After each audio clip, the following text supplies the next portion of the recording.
what's up? Happy Monday. Happy Monday. Hope you all enjoying your Monday so far. Hope you had a great day at work. If you had a great day at work, or if you was home relaxing, whatever you had to do, hope it was very well and safe. Yeah, I'm here my day off, and y'all here to come to listen to Real Housewives of Atlanta reviews and P-Valley. So let's get into it. Before we get started with that, we're gonna do shows update before that because it was new shows I found today and yesterday, and I'm gonna add to the list so we can get an update on that. Let me get into the review. So we gotta get ready to share because we got a lot to discuss. All right, here's my platform, Mr. 14. Subscribe to subscribe to the button down below. If you want to join my channel. Also, Mr. Ground on Instagram, Thomas_Ground on Twitter, and Mr. Mizzle 14 on Discord. The link of Discord is down below in my description box. So follow me there if y'all want to catch up with me and do watch-alongs. I mean, we watch the shows together, we do discussions and everything. You have a good time there. All right, let's get on. Hey, what's going on? Hey, y'all, how you doing? What's up? Hey, JW. Hey, Jay Rudolph. How you doing, y'all? Oh, what's that? You cooking? What you cooking today? Today's Monday. I was gonna cook today too, but I ain't cooking today. I'll do that next week. Because I ain't know what I want to do today. What I'm gonna make. So I said end up getting some soul food. All right, let's share. How your day going? Let me see. Let me put my little background music.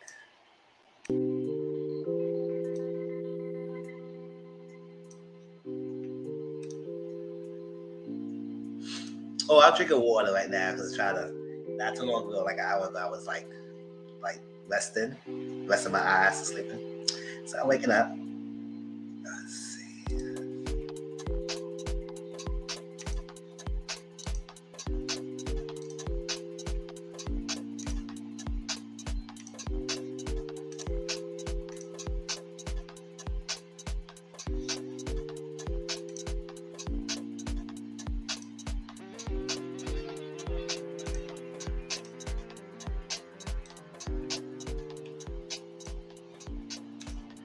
I like doing this to get some more people to come in and then we can get started because I don't want to waste everybody one day.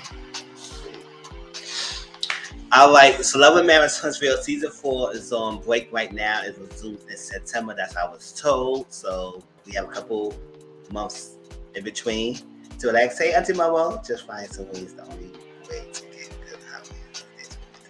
That's what I'm saying. Chill. Oh yeah. Hey, Auntie Mama, how you doing, boo?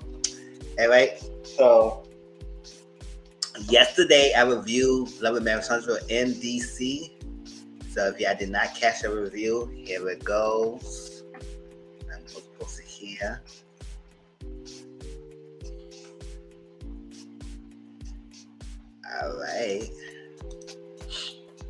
All right, Love and Marriage DC season 1 is our own. This Saturday will be the last episode, season finale.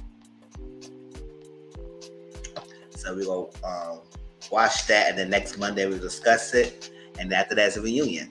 Real Housewives of Atlanta season 14 on Bravo on Sundays, and we're going to review the last 2 episodes of Atlanta tonight. Okay? Then Real Housewives of Beverly Hills season 12 is on Bravo TV on Wednesdays. Once again, I told you I stopped doing pre-recorded reviews of Beverly Hills because the numbers hasn't been well. So I'm going to be watching it and just give you an update every now and then on my channel. Okay, and what's going on. So if it's not next week, probably the following week. All right. Real Housewives of Dubai season 1 is on Bravo TV on Wednesdays, and that will be.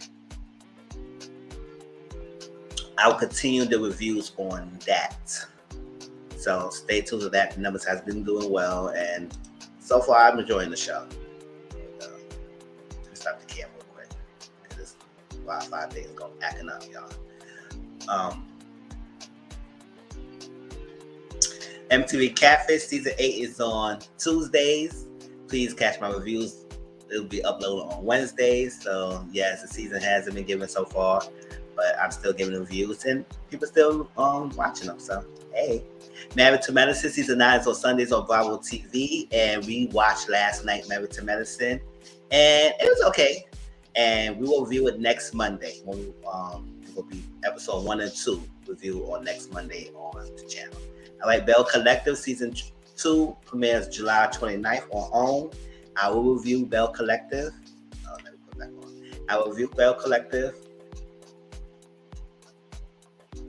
Also, that same night, Ready to Love Miami season 6 premieres July 29th. I will not review Ready to Love, but I will do a watch along of Ready to Love. So I would still do a watch along of Bell Collective as well, but one of them will be review and one will be watch along. Okay, and one will be review and watch along, and one just straight watch along. That's what it was. VH1 Caught in the Act season 1 premiered Monday, January. Oh no, I keep saying January. July 18th. And that's Tammy Roman and everything. So I'm gonna watch it, see how it goes. I don't know if I'm gonna review or not, but maybe I probably just do a watch along and discuss it every now and then on my channel, like I do with College Hill. Oh yes, so I found out today, Love and Hip Hop Miami and Atlanta premieres on August 8th, VH1 on Mondays. I decided I'm not gonna review those because Love and Hip Hop, I'm just getting tired of those. It's like it's not really giving me that much, and I don't want to keep doing these reviews, and the numbers ain't well. So we're just gonna do watch alongs and discuss it on Discord. Hey, let's have a fun time on Discord and discuss it there. But me reviewing it is not gonna happen. I'm not time. Not 2 of those shows at one time. That's much. But if y'all excited, here it goes. It's coming back on August 8th, y'all, on VH1.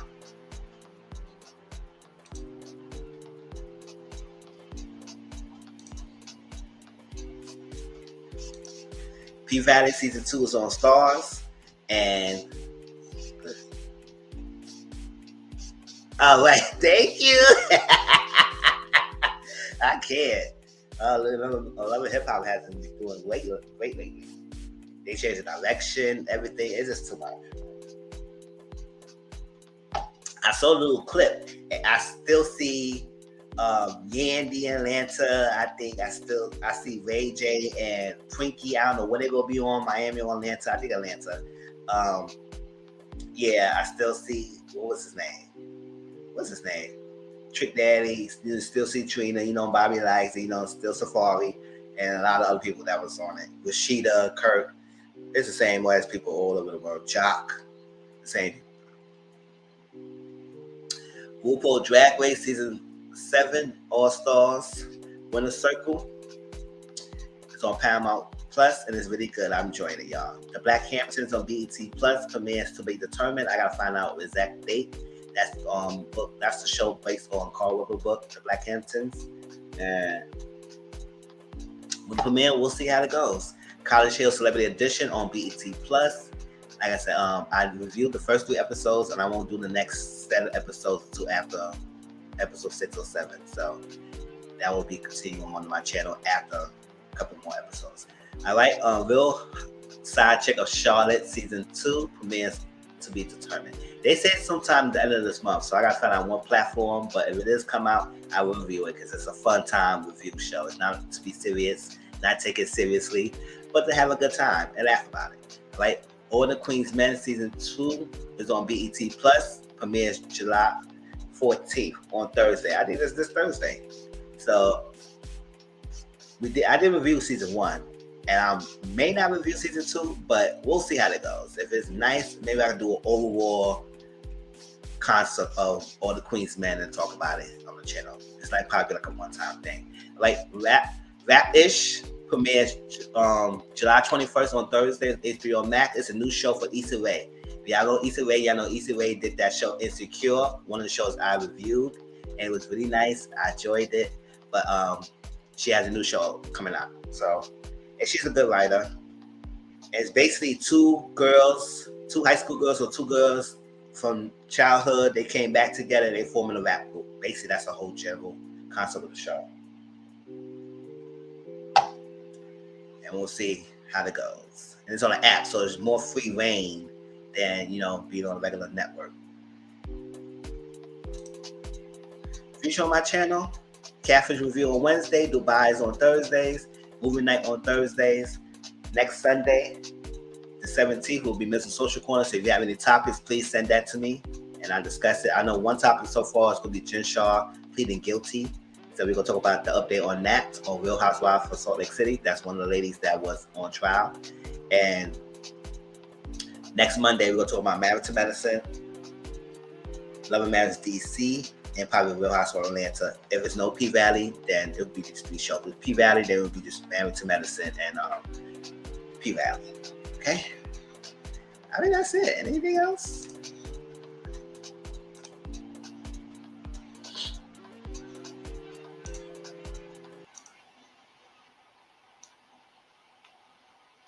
Those are shows updates. So hope y'all get excited.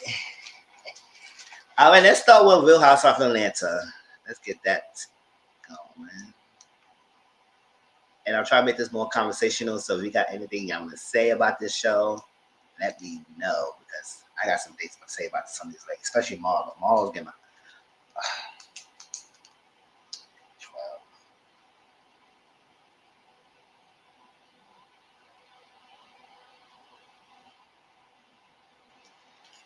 All right, Real Housewives of Atlanta. How y'all feel about Atlanta? Like I said, the season so far has been good. It hasn't been really too dark. It hasn't been too crazy. It's just light shade and everything. But it's some contrived drama. But it is, I don't know, it's something. All right, let's start with Sonya. You know, the Sonya storyline and what's just going on with her. So Sonya, you know, Sonya and her husband Aaron, you know, fine looking husband Aaron, and Sonya, they have a son named Ducey. But he wants another child. And her gripes about that is because he hasn't been around for the first one. And he barely around now. He always traveling. I think she said she's like going half in a month. So it's like, what's going on? So even though she has her mother, father in the household, and a sister and her husband and 2 kids, it still might fall back on her, especially not going to be the same when her own husband is not home taking care of it. Yes, I agree. And for that, so it's very, every time I see these storylines about babies like that, it's always like the men don't care. They just want another kid. They want another kid, another kid. But most of the time, they don't take care of the kid. Yes, they finance, but that's all they think about, because that's all what men was taught. Take care of the household, take care of the household, take care of the household, bring in the money, pay the bills. That's it. And that's some of the expectations that people have in a relationship. That's all they do for. And then when they get older and settle in a relationship, things change and you want them to change. And that's not the agreement they had.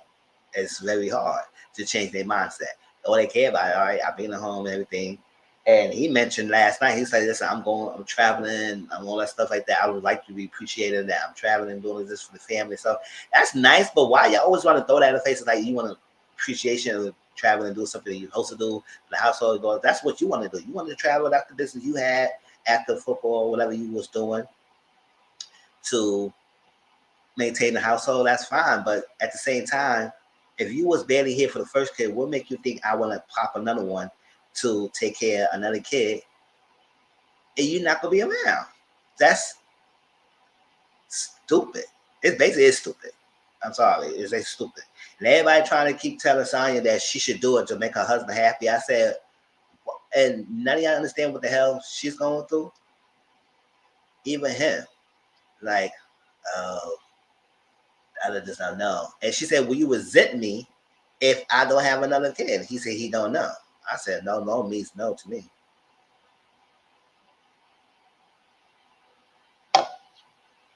So she went to get advice from Ralph and Drew. I said, Ralph for all people? Why you go to Ralph to ask him for advice about you having another kid? I said, that's the wrong people you should have asked. You should have asked somebody else. Not Ralph. So she went to ask Ralph and about it, and he said, yo, me and Drew got 3 kids and we busy, we making work and everything, and just go ahead, you gotta get him another kid. You know? And so I said, y'all a broken record. Why? That's what I said. None of y'all ladies in private families. So that, how y'all feel about Sonya? Do y'all agree with Sonya and her the struggles? Because I'm a man, it's like that. And I understand her, but I want to hear from y'all how y'all feel, because it is like bad for me when I'm watching it last night. I said, why are they so hell bent and telling this lady just go ahead and do it? Go ahead and do it. It's like, no. did y'all hear that he wasn't around and busy and everything? So she said she's like shading and saying that, oh well, y'all not busy. Yeah, I don't know how y'all busy and everything and all that stuff like that. And he felt type of way about that. He told Drew, Drew had an issue, Drew always had an issue, whatever, everything. And then she asked Drew, and Drew said the same thing. She said, well, you got to do what you got to do to make your man happy. Do it. You got to have the baby. Do it. Have the baby. I said, what?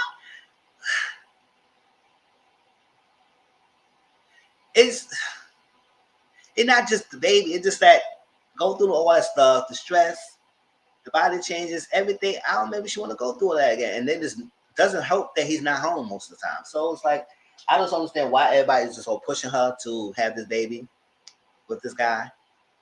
And he seems he don't, it seems like every time she's trying to talk to him about it, he just gets stone faced. And like he don't care. He just want that other kid. I said,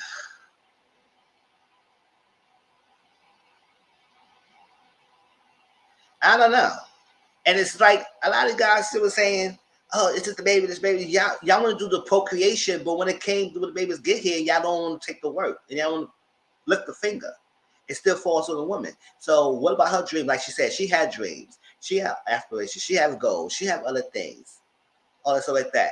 And not to start all over. Well, Ducey's still young as it is, but start all over with another child when you barely not going to be here.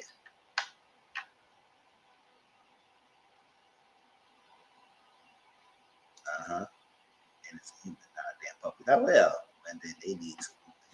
And be, that's what I'm saying, right? Tell her they need to do that to make her happy, make him happy, make it happy. And I said, yes, I understand you want to expand the family, but a lot of guys only want procreation and not want to deal with responsibilities. Just throwing money. And it still falls out of the wife. So I understand why she probably don't want to do it again or like want to do more if he's not putting the effort. You don't show it up now. And I don't want to do no, oh, let's do it. And then when they get the baby, he's still the way how you was when I had Ducey. And I said, no, ain't no trial or tribulations here. I need to know exactly, just like with Robin and freaking Potomac, when Warren wanted the kid because he wanted to do over because he hasn't been around for the first two kids. And I guess they got it. I don't know what they're doing right now. But she had a gripe about that. And I understand her too. I was like, nah, it's not just as much about just creating it. You got to be there too. So if you hasn't been there for the first two kids, what make you think your track record will show me that you're gonna be there for the next one? And then you want to add a pressure because you want a daughter. I said, no, we ain't having that.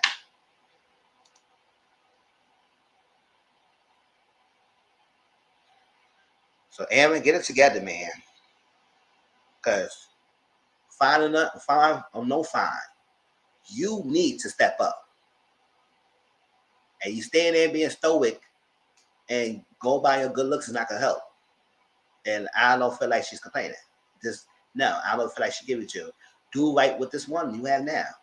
Be there. Show us that you can do more, and then maybe her fears will subside and succeed, and maybe she won't think about it. But right now it's a no. And I don't blame her.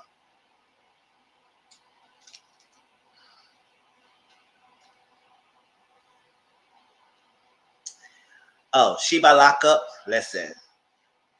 I said, Sheree, you in the wrong show. Like I said, you is doing all this about Tyrone. At the end of the day, good, you are too grown and too beautiful to even try to worry about yourself about this guy who just got out and he wrote about his own freedom. It's all good and dandy when he was inside because it's a fantasy. Like the guy said, I think your pastor or somebody said that to you. It's all a fantasy. But when it's out, the fantasy comes to reality, and then the fantasy is now more. So you want to keep the illusion of the fantasy by keeping the distance. Yes, I did saw the trailer last night that he go come around. I could do the fashion show, but he was around all the time, and he kept ghosting her and not texting her back and everything because he said by violations of his parole and everything gonna get him back into trouble. He don't want to jeopardize that. And I remember the article before the season started that we read about that, and I think we discussed it about how he felt about be part of the show and how Sheree's putting him in danger to go back to jail. And I said, they say he knew about that. I said, yeah, he knew about that when he was inside. But now he's out. He think about his whole freedom. He has a whole little stipulation of games, girl. So I don't know. At the same time, you waste your time with dealing with someone. You could have someone who's already available and free, and you didn't want to figure Love at the Lockup type of scenario, I said, are you auditioning for Love at the Lockup? Go to ETV because this is not the show. So she by Lockup, get them together and work on yourself. And then that scene, she was with Fatum and crying. I said, girl, are you crying? I was like, and it was no showing tears because when she was doing it, she was covering her face. And then every time back turned towards the camera, I said, girl, you got no tears coming out that eyes. I tell you that now. She think like just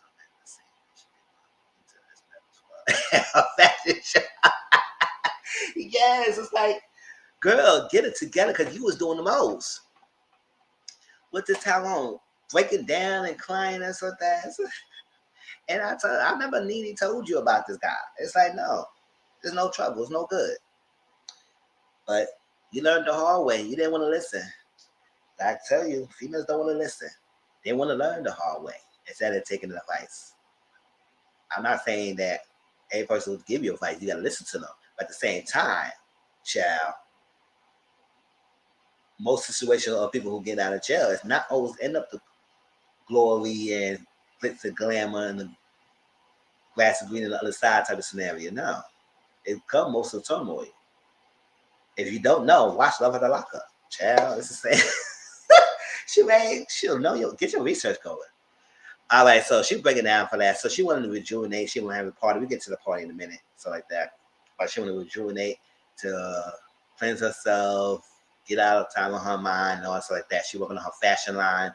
She by Sheree, finally she has things coming along because she hired a business manager. Well, she should have had hired someone a long time ago, like to get her things going. Because, so you know, Sheree body snatch, all that mats she had, she by Sheree mats. She had the bottles, the leggings she had. I said, Sheree, you could be making money doing joggers or whatever you was doing.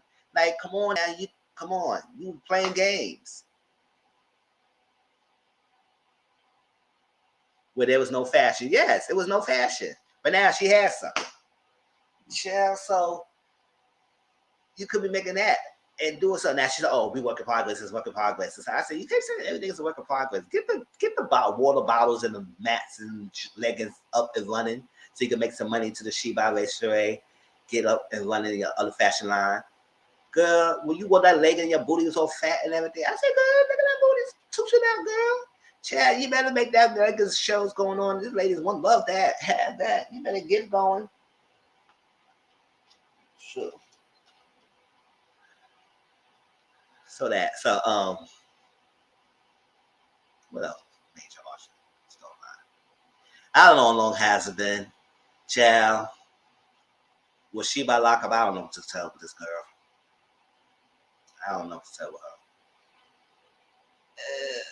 What else? So Fatum is Sheree's friend, right? She the one who interjected herself when they had that Brooklyn party, and I said that was one of the first episodes when they had that what was that? Spill your tea or something like tea spilling kind of scenario with Brooklyn party, and they were sitting there spilling tea, all that stuff like that, and. You know, Drew was saying that her sister was told something about Sheree that she was a pain to people and all that like that. But Fatum told her, she said that same assistant was going around telling people that your husband is the community. And she said, don't talk about my husband. She, the child is too yes. So it was like, a part of the community, the rainbow community. That was like that, you know. That. And she said, don't talk about my husband, don't talk about my husband and everything. And they even hear that she said that the assistant said it. She thought that Fatum said it. I said, no, Fatum said it. She said the assistant was saying it and everything. So they were going back and forth. But mind you, Fatum was right here and Drew was over here. It's like it was one or two people between those two ladies. So they was talking back and forth. So Fatum felt like, oh, she was too much. She was like glass shift and all that like that. And she was too much coming at me. It looked like I was going to get attacked. I said, girl, you was getting attacked. Drew had moved to her seat. Drew was all mouth. She not all bark like that. She's mostly mouth. So when she got a Sheree face, it'd be fun. This is fun. This is fun. I mean, that was too much. That was too much. I was like, calm down, Drew. You shouldn't be doing that. But She was doing that. So Fatum said, I talked to my friend, I think he's in real estate. And then my real estate friend went to do some background check of, I guess, the Drew and Ralph, and found out like aliases of them. And I would say, what's the point of having a background check? Because I was not here for that. I would say, this background check was dumb and stupid. And unless you were trying to go into business with them, unless you were trying to get a relationship with them or something like that, I understand people do background check on people you're trying to date or search their social media accounts or whatever you want to do to search to see what they is about before you start to continue moving forward, which is fine. I know jobs do background check, so you're going to see the highest rated person. That's fine. But Fatum, you getting the background check of them having aliases was, what was the point? Y'all tell me the point. If y'all agree with Fatum, y'all tell me what her point was, because that was dumb and stupid, and I didn't feel like that served any purpose other than creating a scene and letting the other ladies laugh and being all in tune of finding out what aliases he uses. Now, I know they were saying that he using aliases when he going to different trips, using different names, stuff like that, but whatever. That's Drew and Ralph's situation, but I would know what doing a background check accomplished and improves from Fatum. Now, Fatum, why you need to do a background check of Tyrone? I mean, it's public knowledge. I mean, you should tell him more stuff like that. You should do more different things about him. If you come out breaking your friend's heart, I ain't see no purpose of the background check, and I still won't see no purpose of that. Unless y'all tell me otherwise, I don't see no purpose on that. Yeah, just want to be nosy. Everything. I was like, okay, and he got aliases. So what's that have to prove about your situation?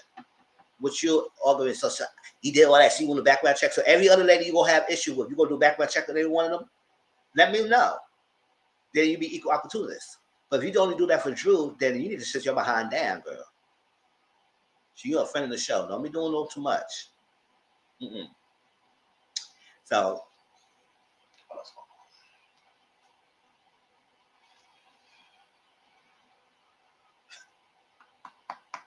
you know, Key and Candy. Key is still a little bothered about the panty stuff like that. You know, I said, Key, at the end of the day, she did not force you to wear them. She didn't tell you how to wear them. She said she gave it to them. If y'all want to wear it on a trip, it would be fun to have it. And at the end of the day, so for you to act like Katie's making y'all to wear them, she gave y'all gift baskets. It was up to y'all to wear them. It's not like she was telling y'all you had to do it. So if you didn't want to wear it, you didn't want to wear it. It's point blank period. I know she probably got to say, it's like, what's the game? It's fun. You should just participate. But at the end of the day, it was not forced. She didn't tell you, you better wear them motherfucking vibrating panties. No, she didn't tell you all that. So that's that. And then they were talking about how Marlo is having a campaign against Candy. We're going to discuss Marlo in a minute because I got some words with that chick. Because I'm still don't understand why she got a peach. And I'm still going to say that. I mean, yes, it was nice to have one, and she finally got one. But now that she has a peach, she should have stayed as a friend of the show because she ain't serving nothing besides being her own damn self.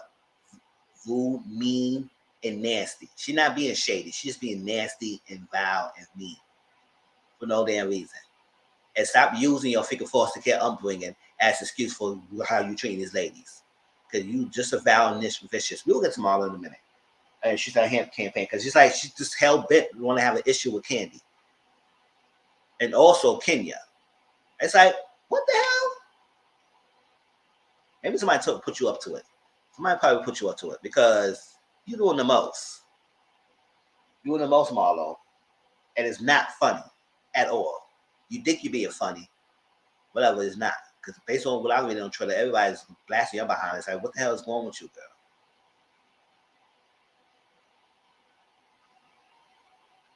All right, this little side story with Kenny and Todd about somebody who was trying to come to the freaking thing.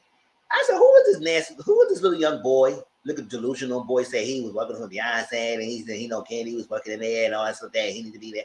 I said, sit your little broke behind down somewhere and goes, you lucky they rest your behind. She'll go try to jump the community fence and trying to go inside Candy's fence. And good thing that the nanny or the babysitter they let you happen. She was alert and she called the authorities and everything. But You gonna hop around trying to say your connection with some fictional celebrities. I said, boy, you was a douchebag. You know, Marlo been around for a long time, and she always been going after some of these ladies, especially Kenya and Marlo. They have been going back and forth for a while now, and they try to get better, but she just still coming from them. So yes, it's been history. I ain't trying to go back in the past and how long history it is, but Marlo has been around for a long time in the show as a friend of the show, and she still is acting the same way as she acting now. So it's just the only difference is she got some peach now.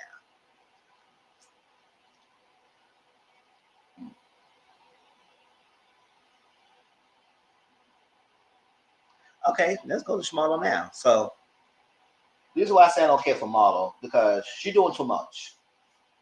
Let's go with the boys situation, and then we go with the ladies. Marlo took upon herself. Remember, her sister went to jail and was incarcerated because she refused to get the mental health services that she needs. She refused to get care. So until she get the care, she is in facility. And she went to trial recently, and I guess she keep denying the care, and they feel like she needs the inpatient care or outpatient care, whatever the care she's supposed to get. She's not denying it. Her sister is denying it, and that's the best care she should be getting. Everything. So especially if she would get that, she'd be able to see her boys and everything. She took her boys in. Yes. So I was like, everything was like, okay, Marlo, you being a Muncie and everything, taking the boys in. I was commended for you to do that and everything because you had the means, resources, and everything. Yes, it's different because you never had children yourself, so it's hard raising two boys, especially close to teenage age. I think they both are teenagers, stuff like that. But, so taking the boys, and yes, raising young boys, you got to have discipline. You got to teach them discipline. You got to teach them lifestyle. If you want to teach them how to clean up for themselves, cook, whatever that, you have to do that. But you have to have the patience to keep doing that, to instill in them the guidelines and stuff like that. I mean, she said she got the boys with her sister, but her sister had 4 kids herself. So it was no reason why you bringing those, have the boys stay with her sister when she have other kids herself to raise, and then it's 2 because you need a 30-day break. At the end of the day, I think Marlo's the best one to have the boys in her care, to have the finance, to have the things that they need to have, and not have to struggle, all that stuff. I think she'd be the best. So for you to take in the boys, have them hopes up, all that stuff, raising them, trying to show them all the things. Yes, it's going to be difficult because there's no rule book. Even people who have kids now, there's no book guidelines to how to raise your children. Every child is different. You gotta follow. You just gotta go through long. You gotta just go through your best judgment. As long as you don't abuse a child, as long as you don't take out your frustrations on the child, and teach them with love and guidance, they'll be okay. They'll be okay. But when you don't have the patience, when you think about yourself, you are selfish. It's all about you, and not worry about the kids, because you keep thinking about how you was raised and forcing kids, and how you didn't want your boys to feel that way, and you want them to not be spoiled, whatever, but you want to teach them stuff like that. I said that's fine, but you didn't do anything in services when you decided to tell the boys to get the F out your house, or because they had clothes around and he punched the wall. Did you notice that they was going through some stuff about? It's a dramatic transition of having a mom in a freaking incarceration who need the services, who need the help, and she refused to help. She blew out. They hurt them because of that. Now they're in your household, you doing this, doing that, doing this, and then you gonna kick them out. You think that was the best thing to do, and you gonna give them 30 days and hope that they can appreciate you? No, they don't need to appreciate you anything. Yes, they are appreciated when they understanding that you took care of you, you decided to step up and be their Muncie. They are sure they know they love that. But what do you think that was going to dictate their mentality when you decided to tell the boys to get the F out because you was going through so much? And what you was going through was even that much bigger than there for you to do that to these boys. And then send it to your sister who already have 4 kids and you need a 30-day break. Most families don't have breaks, don't get breaks like that. You can have your break, but you have to kick the boys out. Yes. You don't need the damage they go do to the boys by saying that to them like that when they already don't have a stable home, and you can provide that stable home, and you go kick them out because you're frustrated. That's how I tell people. Oh, what I'm learning now that don't discipline your child when you're angry and frustrated. Wait a while, they be okay, and then to understand why you was upset or frustrated with them, and they can learn. But when you try to beat them when you're angry, you try to chastise when you're angry, all that stuff, and do say things when you're angry, it does damage it. Effects. You may think it blew over, but it didn't blow over. They still thinking about these things. So when you told these boys to get the F out your house, you think that was a great thing to do? Oh, because he got clothes everywhere. He punched the wall. Yes, he shouldn't be punching the wall. But you had to understand why you didn't get them therapy, why you didn't get them help. You had the means, opportunity to do that. To do so. While they're in school, take them to weekly therapy so they can get control under their emotions and get control of what's going on. This is a drastic change. But you knew this. So nobody gonna say it convince me that Marlo made that right decision by kicking those boys out. And basically everybody on Twitter and everything is bashing Marlo for doing that. Like what you thought you was gonna do by doing so. Yes, we understand boys is difficult. It understand that. Any kids is difficult. But at the circumstances when you know if you couldn't handle this, you shouldn't have even took them in the first place. You shouldn't at all. Should have took them in the first place when you know you couldn't handle that. I was so mad, not mad, I don't care about things like that. But I was really upset and frustrated when I heard that story. Like, you just kicked the boys out? And everybody was like, what? You did that? Why, Marlo? She said, there's so much going on. I said, yeah, whatever. Get out my face. Because I was sitting here not caring how she was feeling. You don't do that to the boys like that. Come on. At this time of stage, especially a teenager, that's an emotional state. That was a fragile period. When defining themselves, learning about things, learning about themselves, sexual identity, peer pressure, family situation, growing up, transition from dependence to independence. This is a period.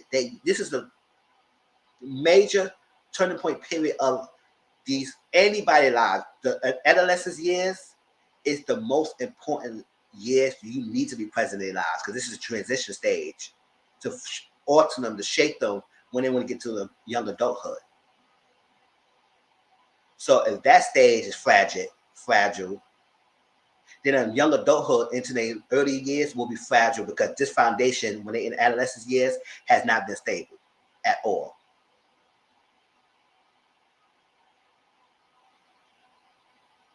So I tell people, when your kids come to teenage years, that's the years you need to be re-enrolled and to pay attention to in any form, shape, or fashion. Emotional is going and developing. Identity is developing. Physical changes. Everything is developing at that stage. And you have to be extra care handling them in the stage. Yes, I'm not saying that they should be walking over you. They should be mean and rude and everything. But teenagers got their little moments. But that's the stage you have to be woke. For you to kick them out like that. That was terrible. And for 30 days, okay, girl. Get you some therapy next time. Yes. She should have someone to support them. It was too much for her to handle.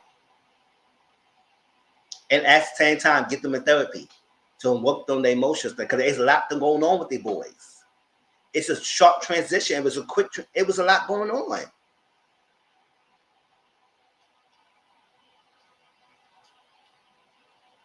And did they go? No, she said they're going for 30 days now. So I don't know how long, when she told us the story, how long it would have been. But she said they're going with her sister for 30 days. And I hope when they come back, they appreciate it. I said that they boys all appreciated what you, once you took them in your household, they already have been appreciated. They have been. Because right in their mind, they feel like thinking that nobody wants them. Their mom didn't want, mom was going through stuff. And that who will take care of us now?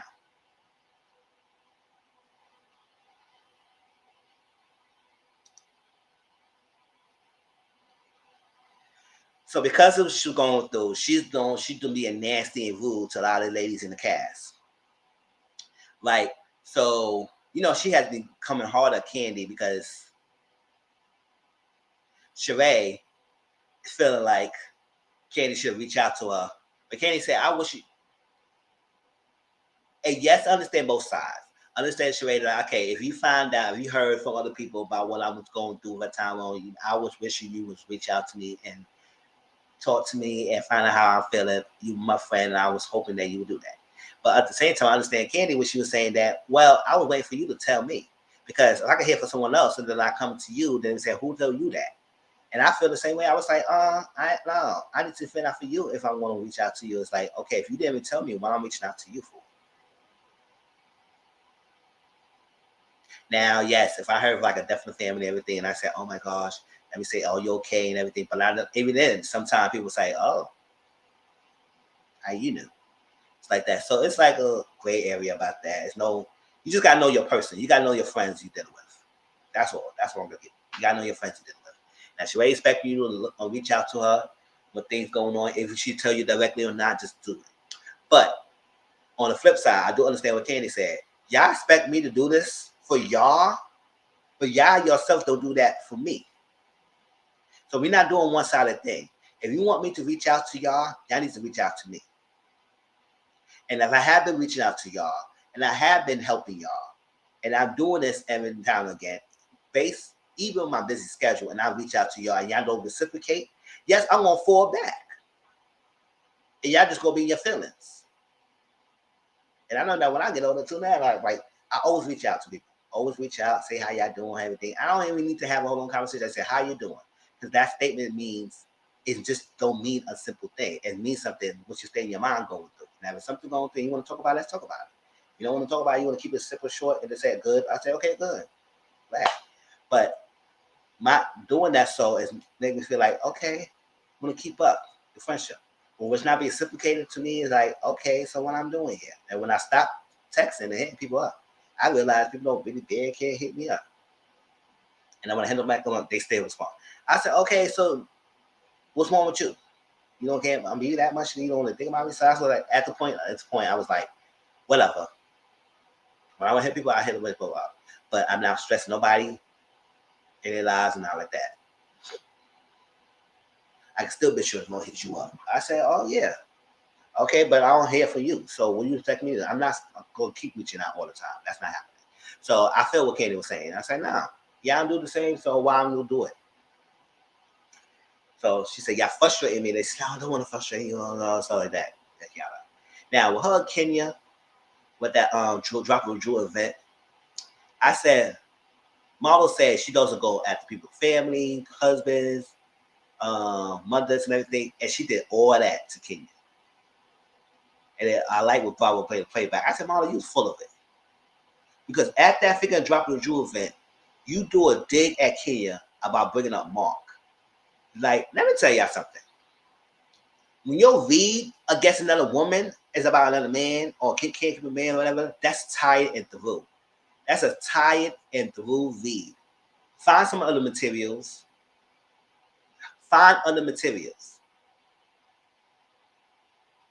Because what you're doing is basing a woman's worth of having a piece of man next to her.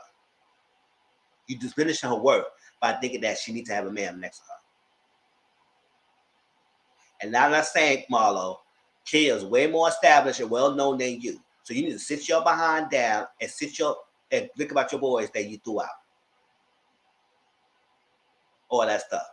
Because I was like, you was being gutter and nasty, throwing in her face about Mark. You should have learned how to keep your marriage together. You should have learned all that stuff. I said I was nasty. So that's like, so when she get upset and come at you, then you want to understand why she was doing all this, why she doing this and all that stuff. So we get close to her face. She said, get out my face, all that stuff. And try to go and understand why she's going. I said, because you keep trying to throw a man in her face. And you know how Mark did her. So that's what I'm saying. Marlo is not shady. Marlo is being gutter nasty. And she don't know how to read for shit. She does know how to read. She goes for the gut. And it's not even that serious when she needs to go that far. And then she also begged Candy for her sympathy. And Candy tweeted her recently, and I saw it. She said she didn't know that Marlo talked bad about her. Remember that sit down that Marlo and Sheree had at the back? And I don't think Kenya and Candy knew what they was called. When Marlo was saying about them, calling them hoes and all that stuff. They slipped around the town and all that craziness. That Kenya was nobody. She laid her back, and Candy is a straight hoe and everything. She stick around, all that stuff. She was saying all that about these two ladies. And Candy didn't know she said that. Now she found out. She knew now when she read when she watched the playback. But at the time when they was filming that thing, she did not know Marlo said all that stuff.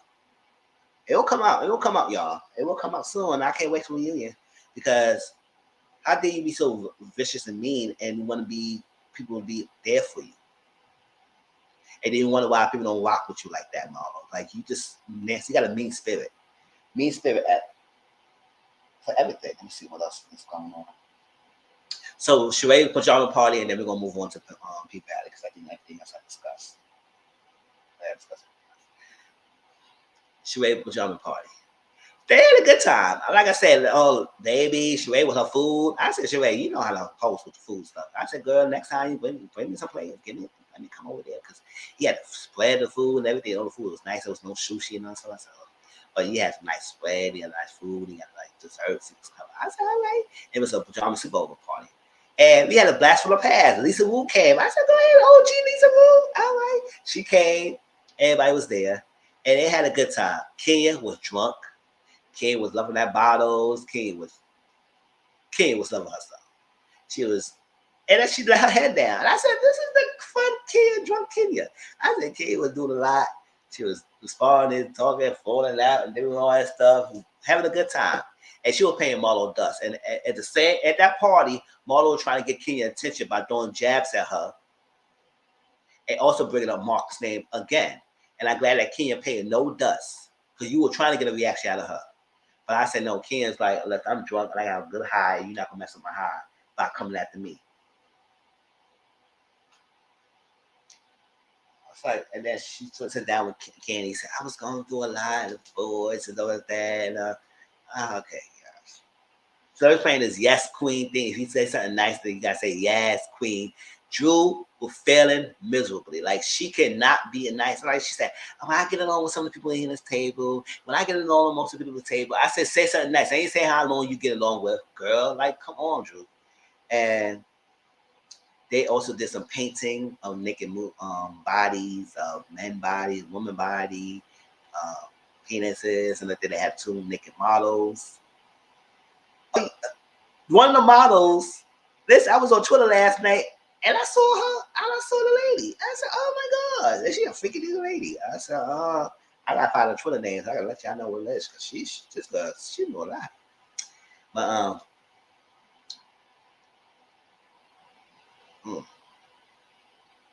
Drew is a lost cause. I don't know. Drew never she's ass taking it. Oh gosh. Like she make good TV because she brings it. Whether y'all like her or not, she brings it. But gosh, Drew. Whatever. Oh yeah, they mentioned something about Drew's book. I think Ralph, not Drew's book. Drew's husband Ralph is writing a stepdad book, how to be a stepdad, and I think she wanted yeah, she was imitating me, right? And I think she was she wanted Ralph to adopt Josiah, and I think he haven't done it, yo. Get done it, yo. What the hell I'm saying? He haven't done so. He didn't adopt Josiah yet. I said, oh, I don't know what's going on. And then they had a prophet to tell her that so woman energy is coming after her adversary is a woman energy or a man with a woman energy. I said, okay. Maybe it's Fatum. Maybe the girl that was the one doing that. But other than that, that's it. So that notice how Lisa was talking. She said, you gotta understand, you gotta love everyone, even though they don't like them. You don't have to forgive me, all that stuff like that. And then I guess Gail or somebody was saying, and Simon was interjecting. Lisa said, excuse me, I'm talking still. And she said, yeah, no. It's like, get the shit out. I'm talking every day. Don't let me know. Let me stop. And then when I stopped talking, then they could talk on everything. And she just got science together. I said, damn, this want you to go that hard. Saya say nothing. Everybody trying to say, oh, child, Saya was going hard on Drew, but when it came to Lisa, she was mute. I said, and then Drew and Saya did have a little reconciliation, but then again went back off of arguing with each other because Drew felt some way about how Saya was asking Ralph for advice about having another kid, but also shading them about they're not being busy enough. I said, ooh, child. So they had to go back and forth again. I said, damn, y'all can't. That was even 2 seconds. Oh, I get it tired of fucking puppies. Different numbers and numbers.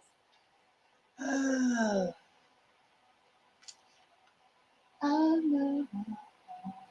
Say it again, say it again. Oh, you never know. I would say that was 2 episodes and one wrapped up. So if I miss anything, y'all let me know down in the comment section below. But like I said, this season has been good. I'm not gonna lie, it has been good. Oh yeah, you know, Neil's ex-baby mama, Monella is there too. She's a friend of the show, so she was there at the candy making stand, seeing what the Candy and Kenya was going back and forth about that penny, 5 minute pennies, you know, stuff like that. But Candy and Kenya could go back and forth, but still be cool. Well, I don't know what's up with Marlo. I don't know what's going on. But that was that. Let's transition a little bit to PVALLEY, but let me get a little. Let me fill my cup up with water. Let me get to PVALLEY, y'all.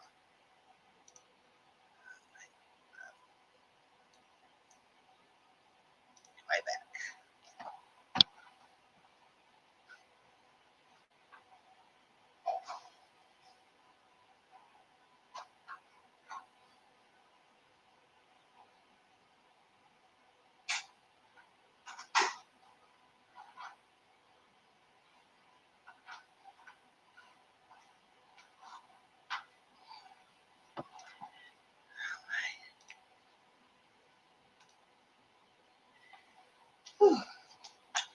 Down in the valley with the girls get naked. If you got legs, if you know you go shake it. 1, 2, wake up. 3, 4, wake up. 3, 2, grind hard, and the niggas grind harder. Yes. Yo, PVALLEY was really good, y'all. And it was hot. It was heavy. It was a little heaviness because it brings to light a lot of things. Mental health issues, unaliving yourself, suicide, colorism, futurism, what's happening here about. It was a lot going on in this episode, so we will get to it. If you don't dance, you know you go shake it for well. So you know how it is. Like when my PVALLEY reviews, I usually don't do scene by scene. I go by storyline arches because that's how easier for me to do the reviews. So I'm gonna try to loop them up as much best as I can. And if I miss anything, y'all let me know what I miss. All right. Okay, so let's start off with.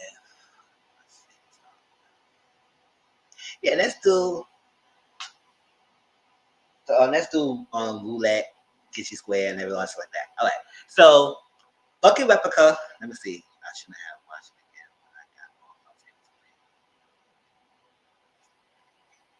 Yeah, I watched it again before I watched it my review tonight. When I took a note, so I could watch it and see what's going on. Yeah, this is the beginning of the panorama. That's why I was those shutdowns and everything was happening, and a lot of that sort of thing. So yeah, when they was filming this was the beginning phases of the panorama. So you know that Bucky Replica and Get Your Square need to make their money. They say, listen, we got to make some money in way, shape, or form, fashion with this panorama going on because, you know, the paint is shut down right now because they got to get the things up to code because the health inspector shut them down until they got to pay that $11,000 fine and get the bill up to code or whatever they need to do. That's why I say, when Haley mentioned that you need to move the paint somewhere else, I didn't blame her. I was like, listen, at the end of the day, you should. That building is look run down and wearing through. It look dusty. can't live it there. It's like, but yes, I know it's sentimental values, but sentimental values can be moved somewhere else. As long as you have your people still with you, it's fine. I know you have memories in the building, but ain't no go help do yourself good when you got these protocols you got to go through, and the building is not up to code. So move that building somewhere else. Now, when Haley made that behind the thing, yeah, she should have told you, put y'all up to speed about that. But she was not one to tell you actually move the place. It is what it is. But the way how she went about doing it was messed up. But they said, listen, we got to make this money. So we're going to have a space tournament at the paint. Now, we said this kind of sue these ladies for copyright infringement because, Clifford and I think Big L was looking at that. They said, copyright infringement, girl, what the hell was going on here? Because I guess maybe it was their idea or something like that, or they took it, whatever. But they have a space night, space tournament. Because, at that time, when the pandemic, like, a lot of things was shut down. So people had to make entertainment with themselves, their groups of friends. So they was creating the games night, so they were creating things, so it's like that. I'm behind was saying, so I was going to a lot of functions like that. I'm going to a lot of functions. I was going to work at home. Stuff. But people was doing things to still have the fun.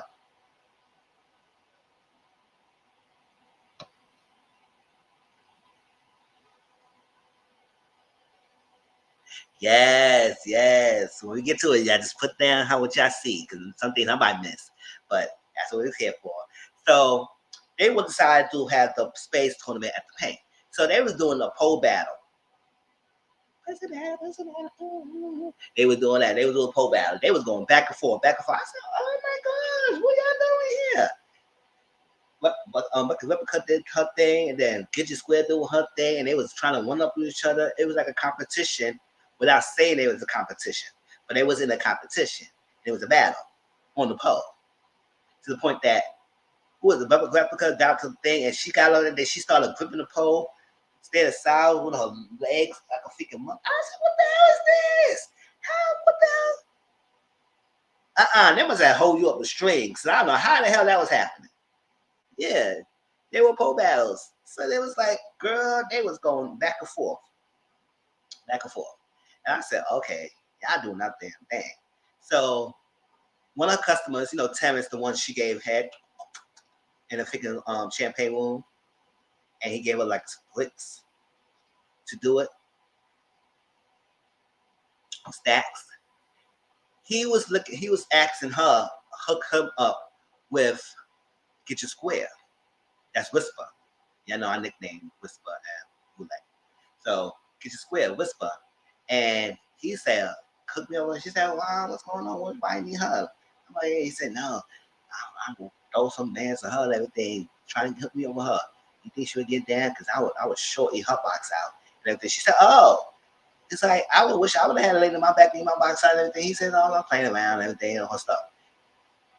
That made Bucky Replica think about something. It's like, that's what I'm saying. Well,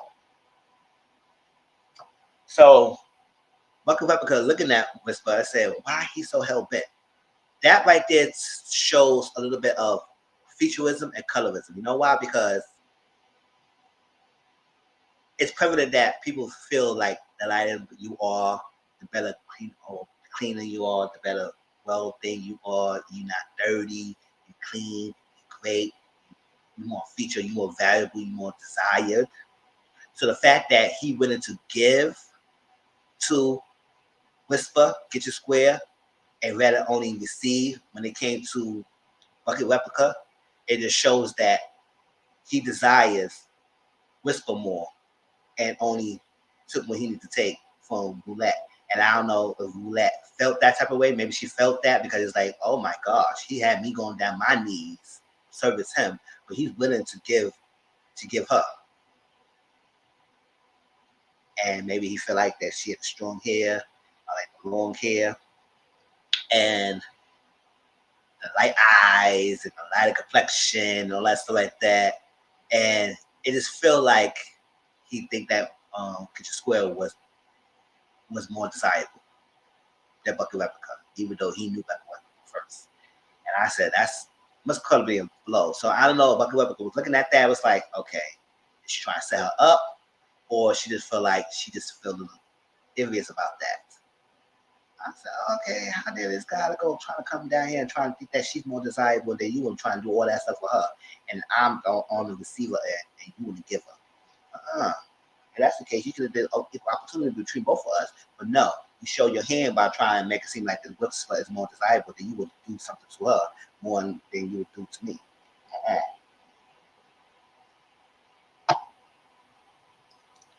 So she was in the back. She went to smoke a blunt, whatever she was smoking, and she was out in the fields. Now, whether she was still feeling about the terror situation or not, or she just was in the back and saying whatever going on. So Duffy came back.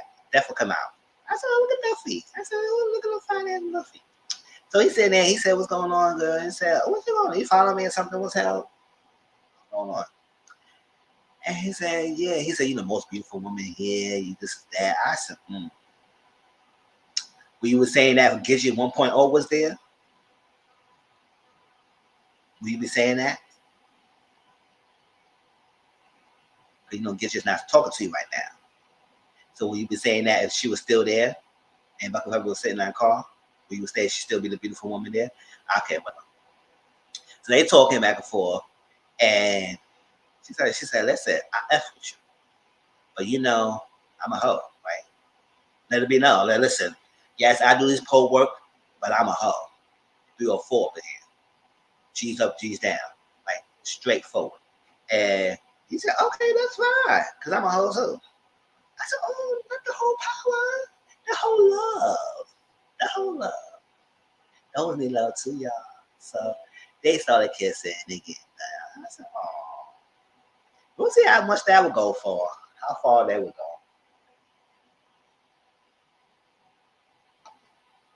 And I'm wondering if Gidget does come back and see if this interaction will still continue going. But we'll see. Maybe they won't bring Gidget back and he just continue on his life with Buck. I said, all right, the hoes banding together. Full power.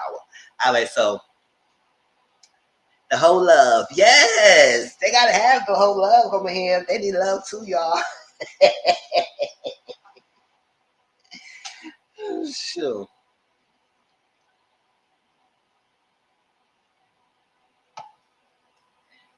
So let's get into Mercedes, Shell, Terica, all that sort of situation, right? So Mercedes came to bring some groceries to the house. She said, I got some groceries. My daughter's here. I know she's drinking up the store and she eating everything. So let me bring some groceries to the house. The Shell answered the door and be all drunk how she self is. And looking at her, it's like, oh. So I said, girl, you want your groceries or not? Because I can take these groceries to my house and you gonna be eating it, you gonna be starving.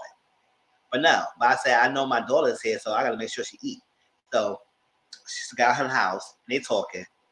And they look open the refrigerator, and it was like rotten oranges or lemons, whatever that. I said, throw that out. It was basically nothing in the refrigerator there. So Cheryl was putting stuff in the cabinets while Mercedes was getting things done. And she saw the trash can. She said, how long it take you to drink all this stuff like that? All that stuff. I said, okay, go into my business. She said, listen, I could take Terica hands off you so you get yourself back to your feet. She said, nice try, not doing it. I said, girl, why? She didn't ask her she didn't she can custody. But I said, did y'all have paperwork? Because I'm sitting here thinking, and I was like, okay. He begged Shell to take care of Terica. Even though said Terica was a mistake. She said, and now she take care of a reminder of him cheating on her. Beg her. Maybe he did have paperwork. But I was like, I didn't see it. Because the fact that she's making all the decisions, taking care of her, maybe because she has been thinking of her, so she might have to work on things.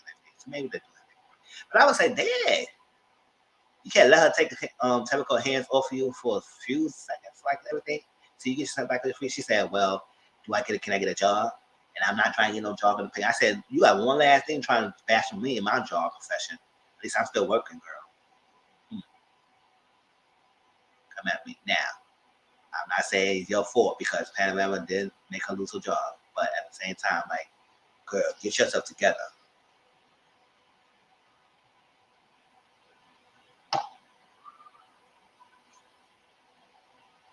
So she said, And she was going to say, no, you can't do it. You're not taking her. I was like, shoot, whatever. So Tabitha kept calling her and hanging up.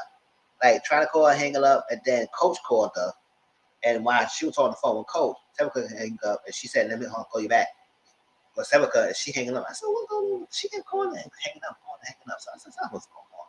So Coach said, listen, Mercedes, we got to finish that Mercedes experience. My wife could not stop talking about it and everything.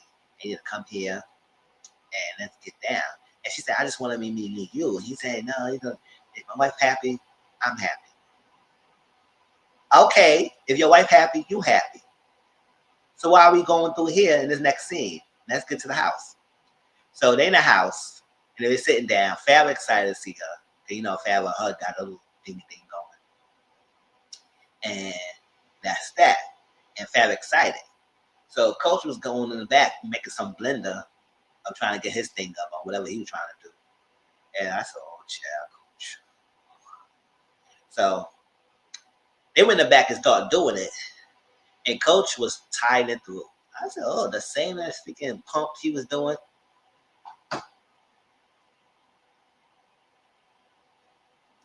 And she said, she kept saying, go faster. Go faster. He said, like, he's like, God, Coach, damn. This TLC don't go too fast, so you got to make the body flow. And she turned and speed it up a little bit. And he going the same speed. I said, that's boring. So, but then, instead of letting her husband at least try to do better, she took upon herself to finish Mercedes off. And Mercedes started getting louder. Well, and they hold hands at the end, got her come off. And Coach was, at first, Coach wasn't too upset about it yet. At two, he saw them locking their hands and looking at each other's eyes. And when he saw that, then he got pissed off. Because I was like, listen, Coach. That's what I'm saying. He couldn't handle all that. Listen, Coach. You were in a perfect opportunity when you have your wife who like pussy just like you, who bisexual. She had to please you all these years. You probably ignore her sexual desires. And y'all could have been having bees in the bed together, turning them out, doing this. You could have still kept this Mercedes experiences, and y'all could have had the other three-way and could have had to make it fun. But you got in your feelings because it wasn't about that Fab got Mercedes off. I think it was more about he saw the connection that they had to more than he had what Mercedes had with Coach. That's what he got upset about. So now he said, I see what bumping boxes do together and everything, and I am not having it. So the deal is off and everything. And then you do her back to her being a hoe. I said, oh, she wasn't a hoe before. But then again, like Johnson said, no matter what you do, everybody will always go think you're a hoe. They always go treat you as a hoe, no matter what. So he dropped the deal. He said, you can't do that because Fab was like, why are you doing this? Like, it's like that. He said, I didn't know. He said, yes, you did. And I think that Coach knew, or I think Coach knew, or he tried to ignore that fact that his wife did like vaginas just as much as he do, probably more. And then he probably said, oh, well, I'm a coach and everything you could do with me, and I got the money. I guess she just fell through because it's like the lifestyle, the image. Yes. And it was the image. So he was like, okay. So she might like P, but my D game, whatever the thing. So, yes. I think that too. I think she did that so like to get her to herself and everything and mess with the deal because it was like, oh my gosh. Because she got turned down. I said, if you was too excited to show Fab the Mercedes experiences, maybe she would still be stuck up like she was there in the first episode when we first met her. She said, oh, yes, I know all that stuff. Now, if you was a hell bent and trying to show Fab the Mercedes experiences, maybe Fab would never even got excited for Mercedes. It would just be on you and her. And she would have to go upstairs and just fiddle herself and go somewhere else, being mad about it because she accepted the arrangement. But now you got her hooked on this. And she got a taste of Mercedes. Now she can't get over it. Because her freaking desire got out. Love Mercedes. Oh, maybe. So she said, "What my desires?" So Mercedes said, "Yeah, what her desires?" He said, "You get out. You just a backward hoe." I said, "Y'all need to got to talk. Y'all gotta stop talking about calling us a backwards hoe, like backwards hoe over here. Like, come on now. That's just like a derogatory term over here. Can I be a sophisticated hoe? Why you gotta call me a backwards hoe? Gotta be a little backwards. It's like a gutter kind of term. Like I'm a low in the barrel. Can I be up here? Like, come on now. Shoot. You get offended. I'll get offended about the hoe. Call me a backwards hoe. Like, really? You trying to throw me down here? Can I be an elevator hoe or something like that? Shoot.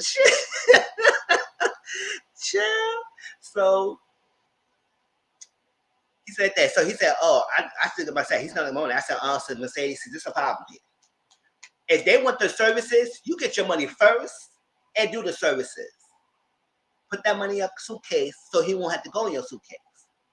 I said, okay, y'all going in. Y'all going in. Go ahead. Take all that money and put in your suitcase. That's how you do it. You don't do the services first and then get your money afterwards. Do the services first, or if they would not give you all in the first hand, do it. Get half first. At least you get half of the money.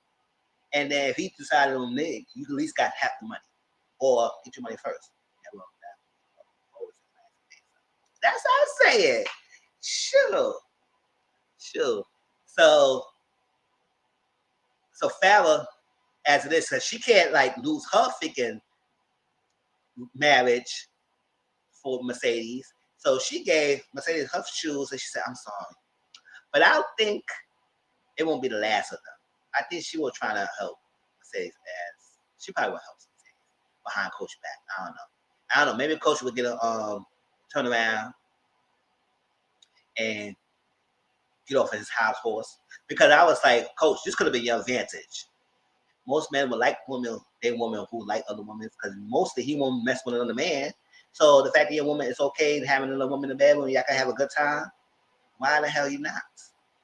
Enjoy it. But then again, I'm not always going to assume that every man like that anyway. So I guess what that's what it is. But then you want to beg another woman in the bedroom and do it your wife here. So at the end of the day, you love another woman. So if she likes the woman too, so y'all could have a fun time three-way. But you messed up. But okay. So he reneged the deal and everything. I said, "Oh, look at the contract. Look at the contract." And she signed on that paper. So you just go.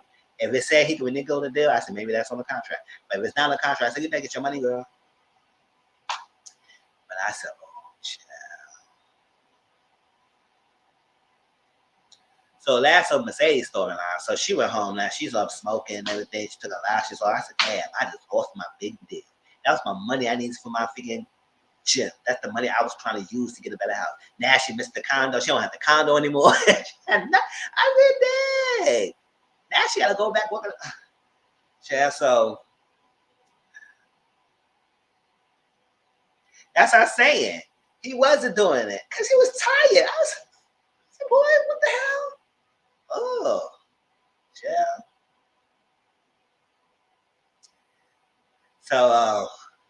So she's sitting there, and then she get a knock on the door. What's going on with that? And that was Telika.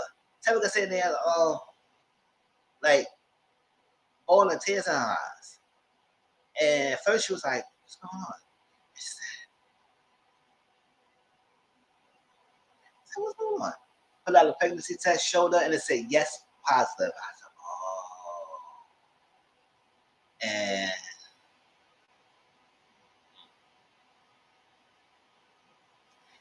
I part of it was Michelle's fault because you told her she was a mistake. And since she called it a mistake, she went out and go with that fast ass boy Kalon, whoever he is, and started having sex with him. And now the full circle is that it usually that's how it is. Usually when it wasn't Mercedes' decision to let her daughter go. When she came back from the daughter, they keep telling her no because she was so young and she couldn't take care of the daughter. Everything. So her daughter young for her mom for a while now, and actually able to be older and take care, and so excuses. So usually when I was saying your mom, everything you become your mom or whatever it is. Same for short. You usually become your mom and repeat the mirror image of their cycle of their life. So the fact that her mom got pregnant at 15, 40, 50 years old. And now Terica is around 40, 50 herself. And she got pregnant. Now it's just full circle, basically. Circle of life. Full circle. Come back to right in her face. It's not my life is repeating itself right in front of my face. My daughter right here gave me a pregnancy test. But Mercedes probably the right one to help her because I didn't have the chance. Hey, Brittany. I said, I can't stay. Okay. All right, glad you stand by. She said, I wasn't given a chance. Maybe I could get a chance to help Terica go through this, and she won't do it so hard.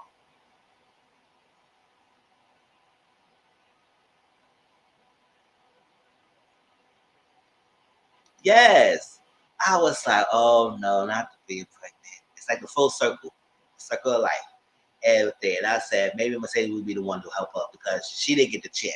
So now that she know how it feels, maybe she would want that Terica.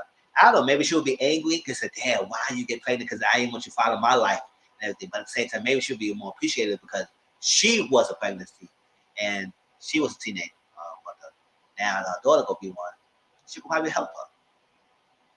And maybe it'll give her more push of power to do more and maybe try to get that deal back. Whatever she got to do to make sure help her daughter, her granddaughter, or her grandchild whenever it comes.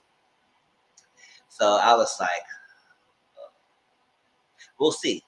And I don't know how Shell gonna take this. Maybe Shell will probably kick her out because she said, I'm not having that. I already did this before, and now I gotta do this again. But you don't want a mother, right? You don't want to take her. So now you're gonna use this as an excuse of pushing Terica out. You was doing that anyway when you were drinking all the time. Or now you gonna try to do blame Mercedes like she did something? Or because of you, now your daughter following you behind your footsteps. I said if you wasn't drinking, maybe she wouldn't be following behind my footsteps. Don't get it twisted. Don't get it twisted up here. We both were going blows by each other. If you want to take a physical, we go physical. You will get backslapped trying to talk to me about that. Don't blame me. It's part of you. You the one who don't want to raise, child. Whatever. But it's always a circle of life, and also as one death brings a life. But we gonna talk about the death scene soon.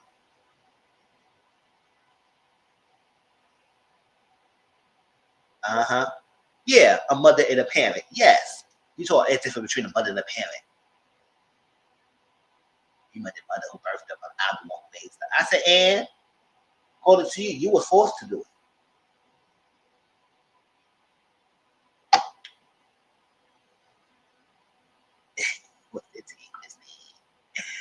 So I was like, chill.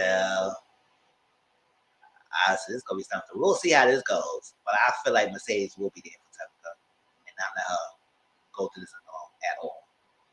And she probably will have to tell Shell sooner or later, or maybe not. We'll see.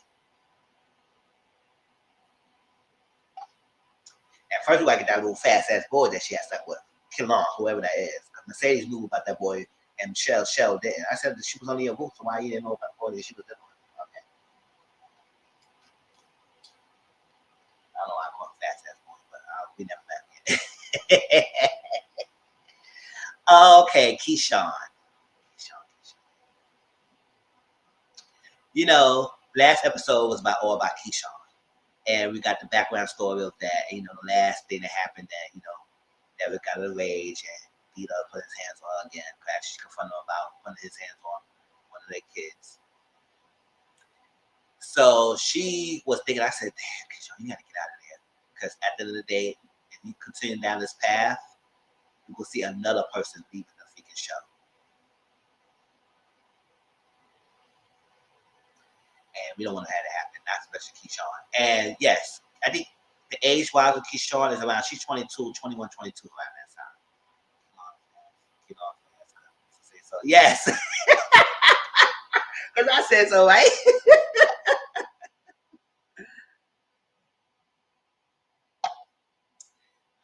So,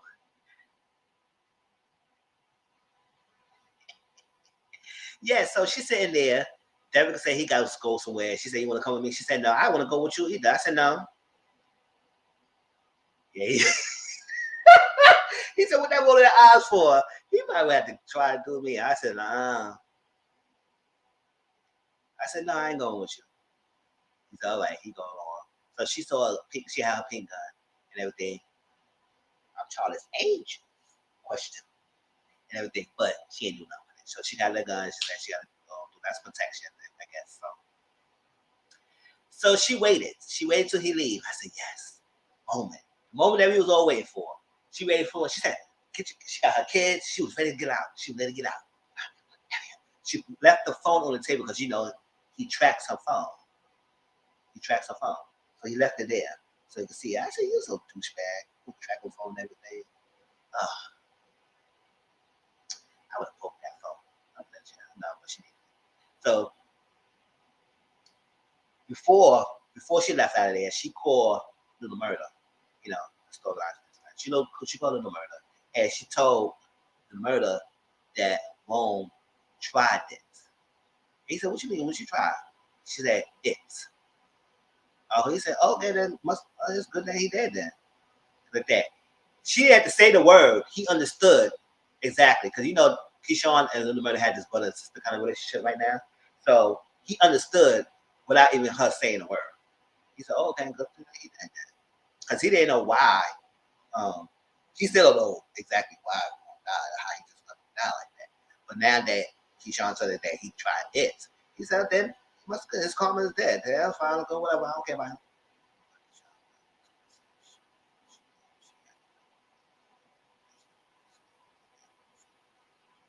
Yes. Yes. Yeah, we know Katoria has been breaking down the episodes as each episode, because some people might have conversations, so she breaks it down, explains why the scenes the way they are, and what references she uses, and what subjects. Like when I mentioned about the Bucky replica and everything, that was the colorism feature. Because I peeped that when I saw that. I said, okay, how dare he want to go down on her, and he had the other one come down on him? Like, what the hell's going on? Like, he favored the light one? Okay, whatever. All right, so yeah, so she stayed. When you follow Twitter, if you have Twitter, follow Katoria because she does break down her episodes, and she does a really good job to make you understand. Some people may not understand everything. Like especially when Diamond was doing that hoodoo, that's like a real thing. And she breaks it down, the history behind it. Everybody would say, "Oh my gosh, what's this?" All that. And I said, "No, Diamond always been like that. So that's what he was practicing." Oh, you're not little Ice Tea. Ain't going nowhere, no matter how much. That's what I'm saying. She was doing like she said, "We're going on a little trip. We're going on a little trip and everything." So she going. He said, "Huh?" I said, "Oh, huh?" I said, "Oh, they ain't going nowhere. Ain't going anywhere." So when she went in the back, he took the battery out the car. I said, "Oh, she felt like since day." I like see you, Brittany Boo. Yes, people do practice it today. Who do? All that stuff. So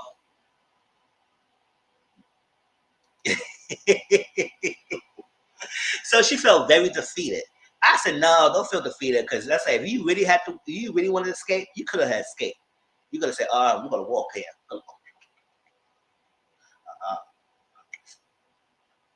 Walk that hair, all that stuff like that, and get out of there. Get out of there and everything. Maybe trying to get help somewhere else. Whatever you had to do, but you would have had to got out the house. But she felt defeated and went back in the house and sat there. So she knows she had to come up with a better plan. And so, because he was 2 steps ahead of her. He said, oh, she was trying to escape. They took the bag. I said, damn, this good guy really don't want her to leave. And she can't really sue him to go to jail because, he's connected, even though his family might cut him off. But still, he's still kind of connected. So it's like, the look at the feet on her face, it's like, oh, no. So he came back. She hid the gun. And he talked to her. She said, oh.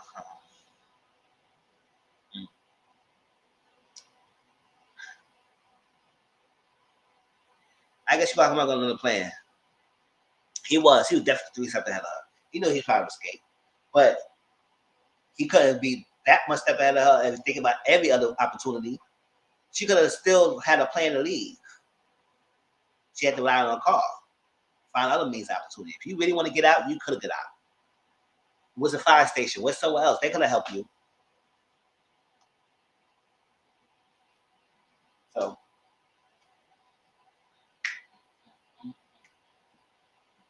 all right. So, Corbin, Andre, and Keisha Haley Savage on them like all her names that she has. So Katori did mention about the breakdown, the references of that, because I did notice that when yes, I did know she had all red. It just represent the kiss of death or something about death related. So she had that and the scene because it was based on what she said. I can't really explain exactly what the scene was, but it was a reference. But her red dress was representing death or something kind of like a dead thing, or like something shut down, whatever it is, symbolism of that. So she was getting ready. Uncle Clifford and Big L was playing with her. They shut the water off. She could have did something. She could have did something. When she found out the batteries were her only opportunity, because he knew, I don't know, maybe he thought that she was simple, and he knew that he was the only means access she was going to try to use is the car, and not thinking that she could have had any other options to do. And then I said, And then maybe because she's so young, with 2 kids, she probably didn't know it was other options. But look at the feet means that her only escape was the car, and he knew that.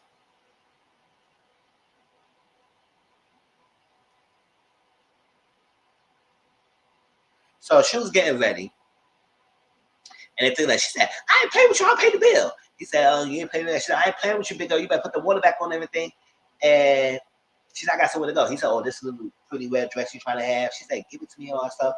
And Clifford and Big L don't like what she's doing, and said they're trying to get her down because they didn't like her. She's trying to put the pink back on the altar block and everything, and they trying to get them dirty. And they said, "Well, we can't sell her in the jail because only if she would put the trigger, and only if she did she did the very body. We did the stuff for her, so I know they protect her, but she do what she got to do." Now that then, at the end of the day, I think she is trying to. That's what I'm saying. Go back to him. At least he will understand. Of Kawudi, right? That's what I said. Go somebody's shoes. She could have had some escape plan, like the only plan that she thought was just the car, and then looked at the feet.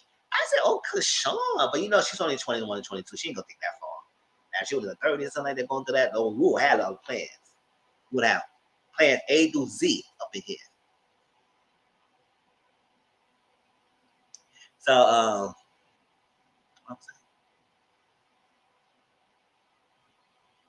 oh yeah, so she'll get ready. So she came because everybody, most of the I know my kid. That's what I said. Sure, that's granted. If I would. So everybody in the ball had like black and white so far, and y'all notice that. If y'all notice the scene, I think most of the people, the African American black people, had muscles on their mouth, and I guess the white people had the thing on their eyes. It's something similar about that. Like Americans don't have a voice, can't speak. People mask their eyes, whatever it is. It was something like that. And then here it is come Haley with the red dress of death coming in here, putting a stop to the plans. It's like that. So you see the colors and everything. It was different with the colors. If everything that Couture used, she used it for a reason. The colors, the lighting, the scenes. It's purpose. Like that. So everybody went in black. Andre had the white and black on, mainly white on, to show the purity or it's like that. He tried to new hope and new stuff like that to try to run for the new man. Going with the black on, different contrasts of them. And the darkness, because last scenes he was all free and spirited and he was cool, and now it's like he come dark spirit. So I guess it was perfect for him to have that black on. Maybe not the colors, but the colors it means something too. So the black on, he was dark, all that stuff. So Audrey gave his speech. He said, "I have a question. So what should make you think that prosperity can go on? Or something like that.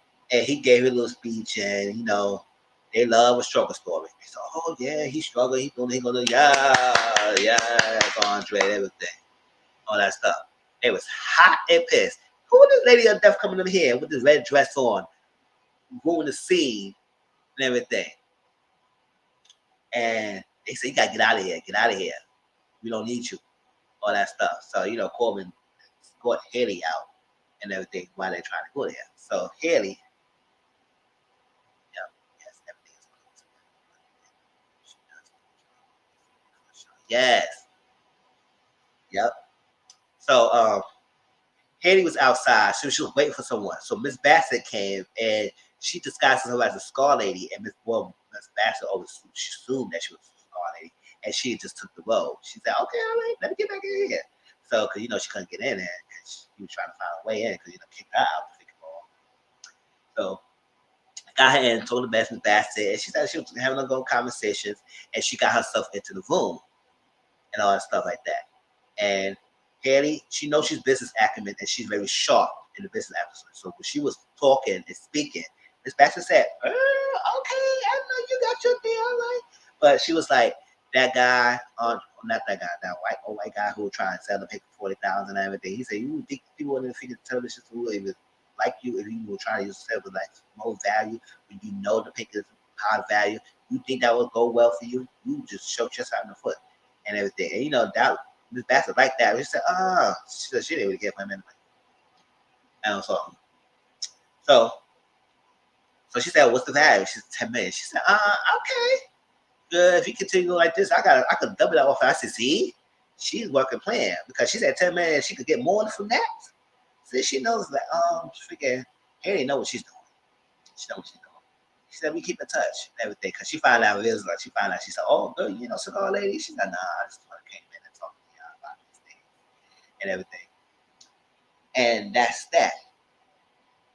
So Andre and Haley went to the house. And Andre is kind of like upset because things kind of blew in there. Because Miss Baxter said, "Listen, I don't care," because they said, "How about endorsement from Andre?" And she said, "Okay, whatever, I don't care. I'm back, whatever, I'm back. But as long as I get my money, I fix a casino." And I said, "Okay, she want a casino, let her get a casino." Everything. So that's that. So Andre thing, and they in the house, and she's in the corner, in a freaking dark with her red dress, zooming in the air, and he's over there in a white suit on, and white and black suit. He said, "You know what?" And the auction, "I let you win. I had the power, and I let you win and everything." And she said, "Oh, you had the power. You want me to tell me what to do?" The play with his head to make him feel like he's in the power. I said, "You have the power. You have the power now. Tell me what you do." He said, "Oh, take off your clothes." He said, "What's next?" Cool. I said, "Oh, cool. Okay, cool. Okay, cool." She threw some stuff with cool. And after that, he had nothing else. I said, "Damn, boy, you had nothing else to say? She got on your face with the cootie cat and everything, and now you tongue tied. You had the power, right? You better say something else. What else? Tell her to bark like a dog or something. Something. Tell her to bend over, you smack her ass. Something." He was very tongue tied, so she had to take over. I said, "How the hell you had the power that she took over? What the hell? The dominance of the submissive and dominance to switch that quickly. He was dominant. She was submissive, and then she came in dominant. He became submissive. So she took him to the bedroom, and I said, finally, your sexual frustration was aggravating all of us. So they finally did it. And he was trying to choke her and everything. She said, "No, put your hands down." And then she started going at him and trying to ride him harder. I said that she just totally took over the dominance over you. So I said, "Andre, you ain't had no power." But at least he got something, I guess. She put you to sleep like buenas noches.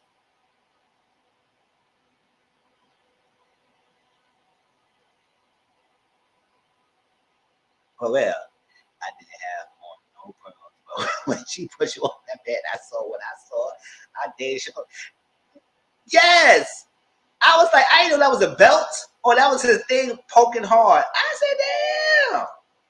But then again, they showed it a little bit last time when she was giving phone tag on phone sex and he was jerking off. They showed it. So it's like, yes.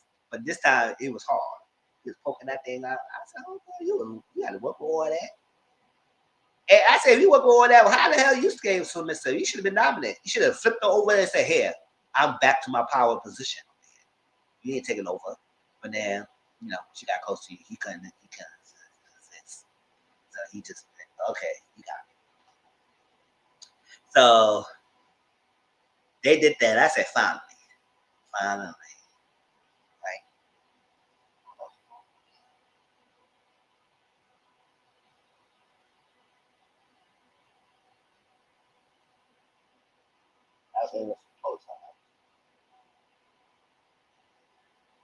Oh, let's get the big bone, and then we go into the mode.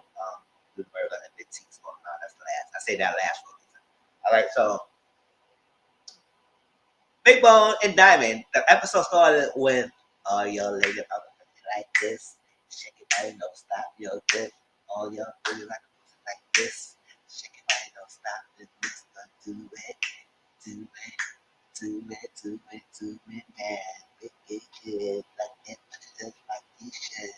And right now, make it good like you should. My neck, my back, kick my and my crack. You might roll Joe, you might roll Jesus, other get on your knees.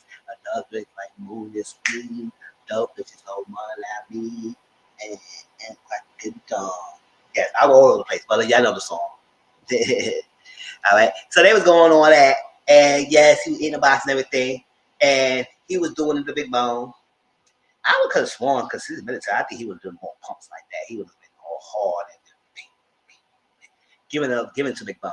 But I guess he was trying to make a but at the time his eye was heavy and he was thinking about Keyshawn. So his desires, even though he's still upset with Keyshawn, his desires is still showing that he sees the person that he really wants. So I was thinking that he would go hard on Big Bone because he see Keyshawn and try and flip out the frustration. Yeah, he flipped her over, but that was a few pumps that he was done. I said, okay. He had a nice body. Don't get me wrong. It was a nice body. He did whatever he did, all that stuff like that. But I think it could have been more. But at one time, he turned his head to the side. She said, "Oh, come over here, look at me." So he had sex. He had a condom on. She said, "Oh, you always want to use a condom. You always want to come in the condom." He said, "No, I can't soak my seeds, expose my seeds, to basically get her pregnant." Hey, Dominic Boo.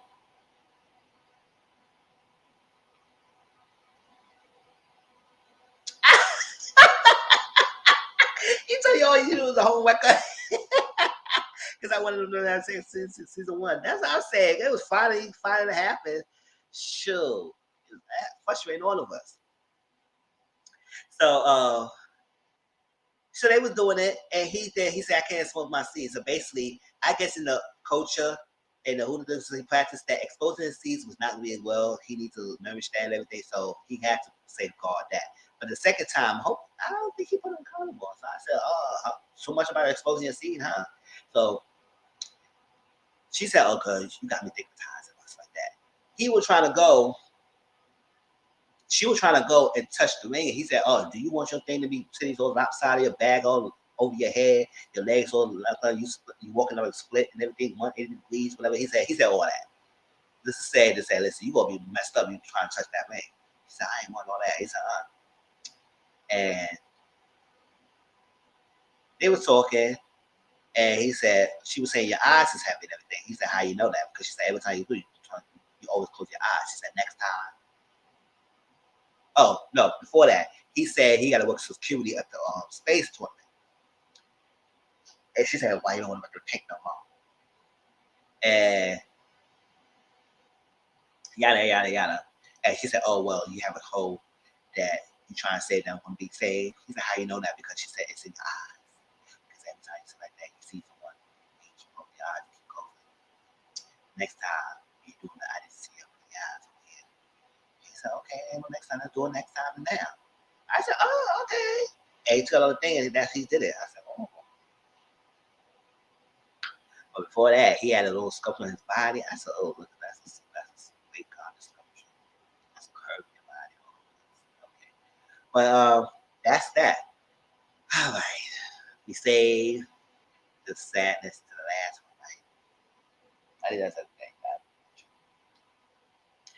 So they were celebrating Boutique and his out, because he hold all these people down. The Hurt Village Hustlers, that was his group or whatever his thing is, and the neighborhood gang, Hurt Village Hustlers. And he's out now, so everybody celebrating. They think Johnny Blaze was there and everything, and everybody was joking and everything was on the red.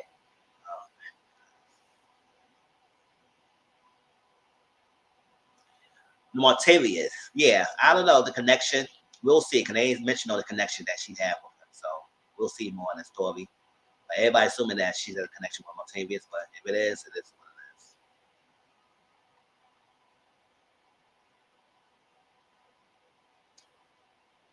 But that'll be something, because yeah, she just came out of nowhere.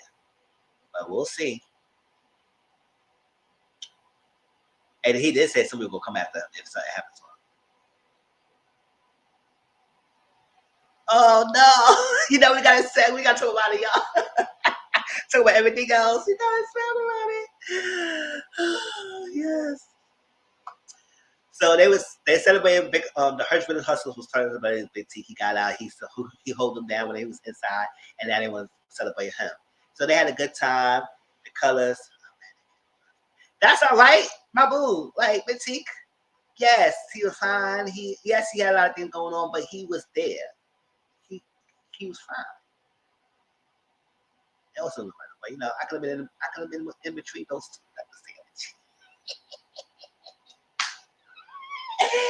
Yeah, y'all could have threw me in that room with that figure when they had a low scene. I would have had her popping up, turning up over there, y'all. Every time. So they had the colors, the red, everything white. And it's just interesting that how Luda Murder had money all white on. The purity, the goodness in him. And all that stuff like that, all white. The light. Well, Luda Murder, no, Big T had the white pants yesterday, but when he put on the shirt, it was maybe red. So I was like, oh, okay. You trying to sharp, but that red, mainly red or the white is like a symbolizer of blood and everything, all that stuff. I would think I know a lot of things on that. I would say it was interesting to have that complete like kind of similar color scheme between both of them. One had more red and the other one had more white. That was so I was like, so it was something. Little small things like that I was looking into.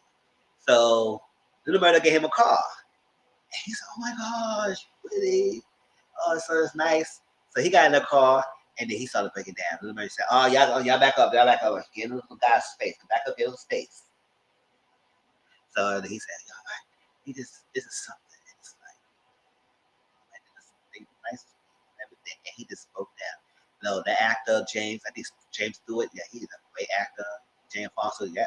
No, these people in this show is great actor. Child. Yes, Angel vs. the Devil. Like, and not because Big T was the devil itself, it's like he just has some demons inside. So it's like the devil's spirit and the thoughts and everything going on. And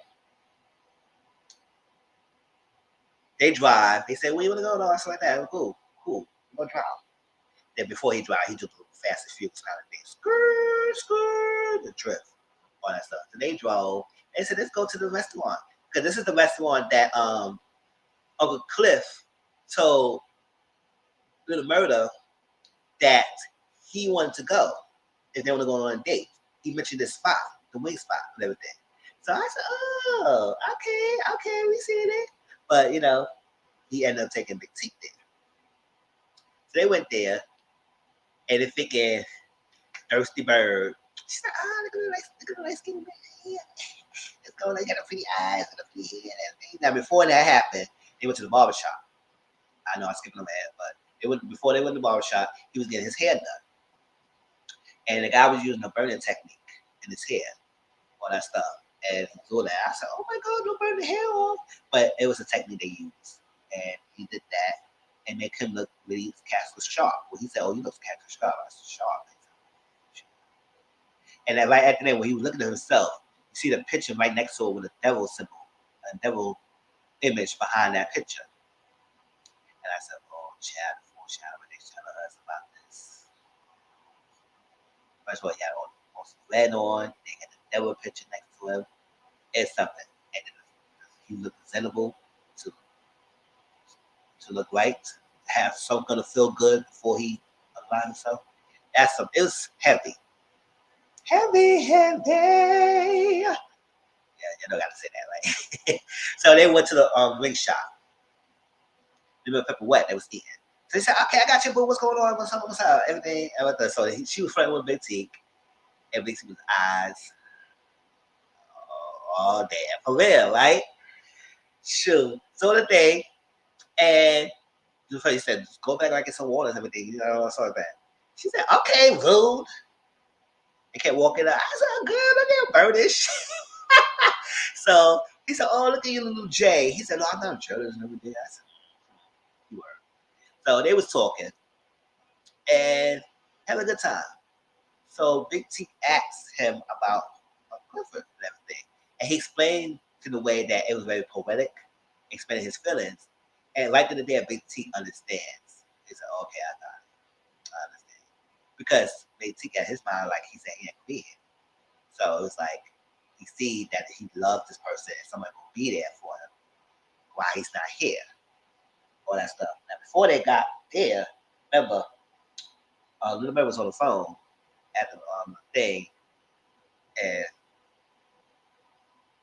no, yeah, he was on the phone with Keyshawn. I explained that earlier before. So they got there, and he's talking, and he said, "Okay." He pushed his nose, he forgiven. Now they do was talking with each other and all that sort of that, reminiscing. There was one time Big T had a freaking reminiscing moment, and he was zoned out. I said, "Who were you thinking about, Big T? Because you had a very moment." He said,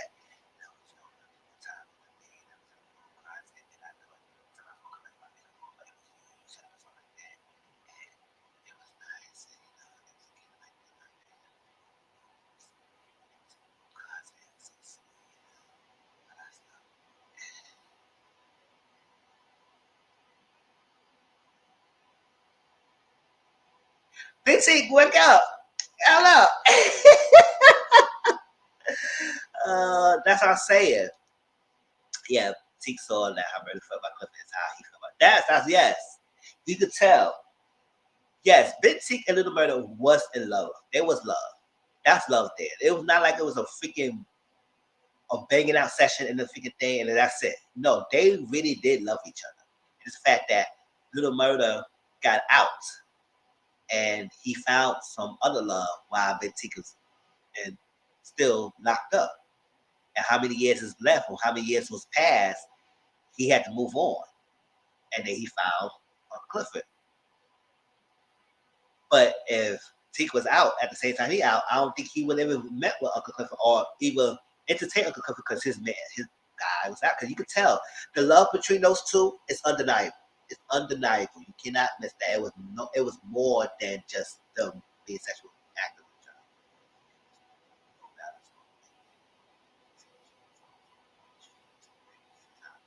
Yes. Yes. He was going up and down.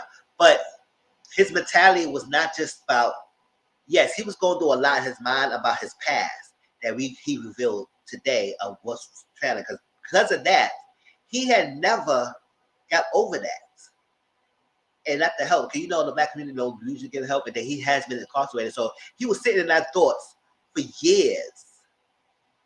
And his only hope that he had, remember, he had the light of hope he had was the freaking napkin written that Little Murder had for him to keep his mind occupied, to have hope that he could maybe one day reconnect with his love and everything. And that was that. But he was in a hole sitting with his mind, with his thoughts. And not only on top of that, he came out during a weird, worst time to even come out to the panorama. And not only the panorama was here, y'all know what other big things that had all our mind was going. Not only are we going to the Panama, but we're going to the freaking Black Lives Movement, especially with that George Floyd and everything. It create an outrage. We had enough. We was tired, y'all. We was tired. So him coming out, everything's changing. It was 10 years. Everything changed. His love moved on. He's sitting on his thoughts that he never revealed to anyone that he was still battling. In Panorama, he woke with the stuff going on in the world. It was just a lot of heaviness on his mind that it was just going. And if your mind is not clear and healthy, no matter how good you look on the outside, that right there up here is clouded. It was dark. And that's why it was the devil mindset, because he had a lot of darkness inside of him. And not because he was a dark, mean, evil spirit guy. It is that his mind was so in that realm of darkness, there was no pitch of light in that head. And even though, yes, well, it's like it's louder on the outside than it's on the inside. Yes.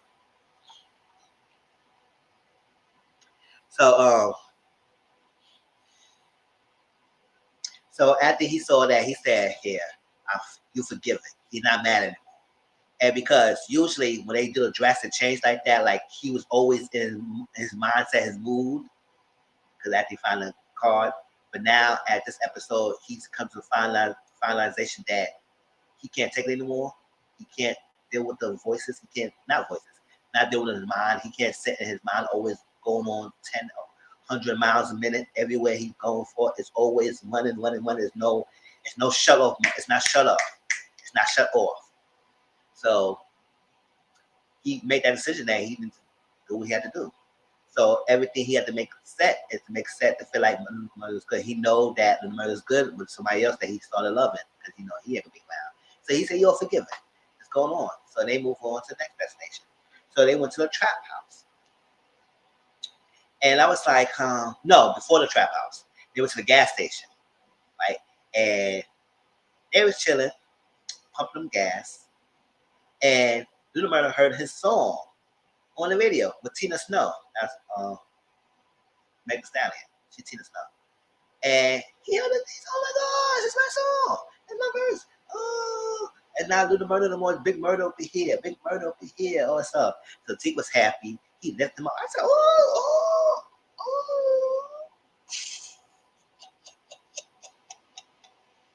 Lift me up, boo. Lift me up." All right, let me stop. Yeah, let's stop. That's what he said. So he lifted him up and put on the car and everything.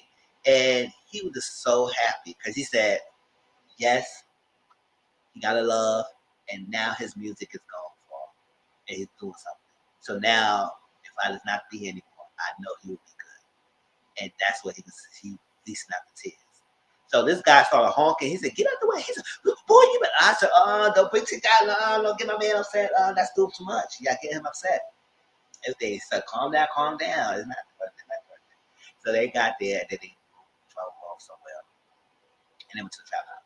And he went to the trap house without his gun. I said, "Dude, Big T, you really wanted to lose yourself, because you don't go to the trap house without your strap on, like that." And I would say, what kind of trap house was so big and dark like that? Nobody even think it was woke and not up and not even listen. So this guy just walked in the house, just all through the house. Yes. So he walked in the house. He saw kids there, everything else, all that stuff like that. But nobody's around. It was so dark and everything. It was all darkness inside. And then, so that amplifies his mentality of this is some things. And then he started hearing things, voices and things that happened in the past. As he kept going, he saw the closet of the little house. Yes. Of his young self looking back at him with blood on the side of his face and everything. And he was looking at it, kept going. Now, meanwhile, while he was in the trap house, the member was on the phone with Woody and he said what's going on. And he was saying about Rome 9 or stuff like that. And then he mentioned that how Rome OD. He said, "How you know that Rome OD? This is the second time you mentioned something like that." He said, "Well, I can hear that, I can hear this." Because he told the mother that the TK not going to tour with us because he said he got to go. Yes, it was. Yes, definitely was. And He said, no, that's what's happening. No, we good and everything. Because he said something. He said, no, he got to be with us. He got to be with us. He got to be with us. He's good. He got to be on go. All that stuff. So when his battery died, they were trying to look for a charger. He found the gun. He said, oh, stuff. So when Big Tick was looking at his young self, his mother came in the house. He said, oh, you must be bugging. You coming out. He said, I know he knew that. He knew that. Maybe he was hoping that when he got into the house that he was going to be done. But no, he had to continue doing it because he went to the house. I had a trap house. He knew it was a trap house. He knew he had to be ready. But when he dropped his guard down and went in, unarmed, hey, his end goal is still the same. With whoever he did it himself or somebody else, he still would have been done. But so he said, yeah, that was his old house he used to live in. I said, where we gonna go next? We're gonna go in a place. This is the thing. Because it's not each how each scene going with them till it was coming from light all the way to darkness. The question of the day, and it kept going, all that stuff like that. So the nighttime, it was in there, and they improvised. They did like the question was clean. They were doing that. They was improvising some scene and everything, and they was talking. And it was another thing, and the mother, Big T was second and singing it. He said, where that song came from? He said, that was 2007, circa 2017. He remembered a lot of things. So when you love someone, you remember things with the person you love. So he remember that. And they were talking, and then he said this line. He said, tomorrow. He said, no, you can have tomorrow. I'm going to have tonight. I said, he said that. I said, no. It's final. There's no getting back with that. So, and I don't know that Little Mermaid was heard that or even thought of anything of it until he put the gun to his head. And when he sat down, he said, go. He said, no, I'm saying what you're going. He was trying to talk him out of it. And any tip he could say, it was not going because Big Tick was intent to leave. He want the light. He want to go to the other side. He can't do it. And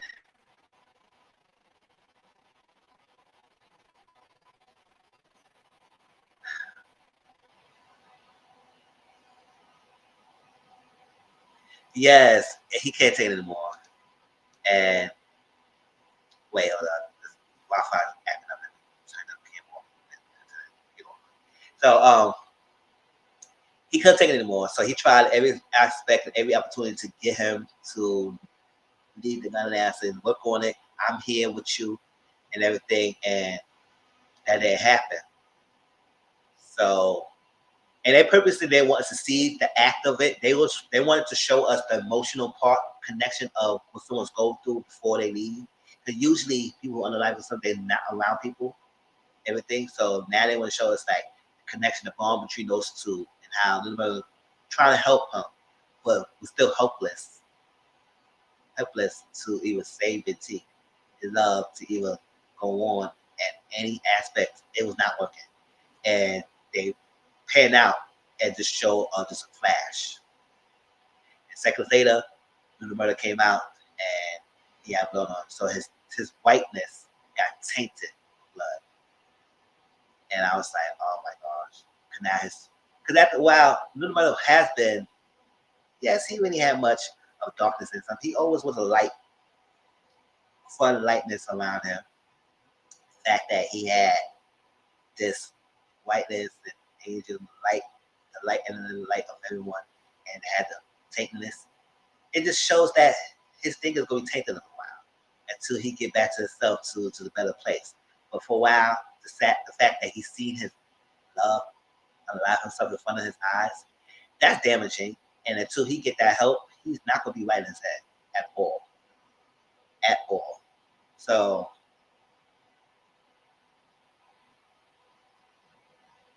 he went to the house. Now, Grandma Ernestine and then was taking a shot of Ernestine's blood. She was normal, but she still was coughing and sweating and high fever. So he was like, what's going on? So he took a temperature, it was 102. I said, oh no.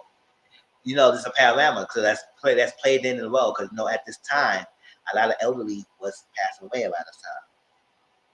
At that time, so she was sick. She was coughing and stuff. So he called Toya. She said, "I knew you had no allergies, all that stuff." So she probably passed it on, and I was like, "Oh no." At that time, they didn't really had the vaccinations yet, so it was like, "Would you get it?" And then Ellie was a weakened immune system, so it seemed like she's gonna be the next person.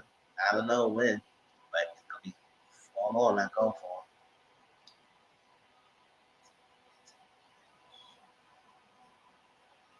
Yes, that's what I'm saying. He played that role really well to show it. Everybody was thinking he was crazy and everything, and that's so. It's so. I ain't trying to make this long, but I was like, explain to show people mindset because people don't understand people's struggles, so they're automatically quick to think that they're crazy, they're delusional. What's going on with them? Something wrong with them. But if you sit down and listen to their story, and you know something is going on, but you quick to judge them because you don't understand. Yes. So she was passing along the way. She knows she's about to be her makeup soon. And when the doorbell rang, she got down. She said, "Daddy, can I do that?" I said, "Oh, that."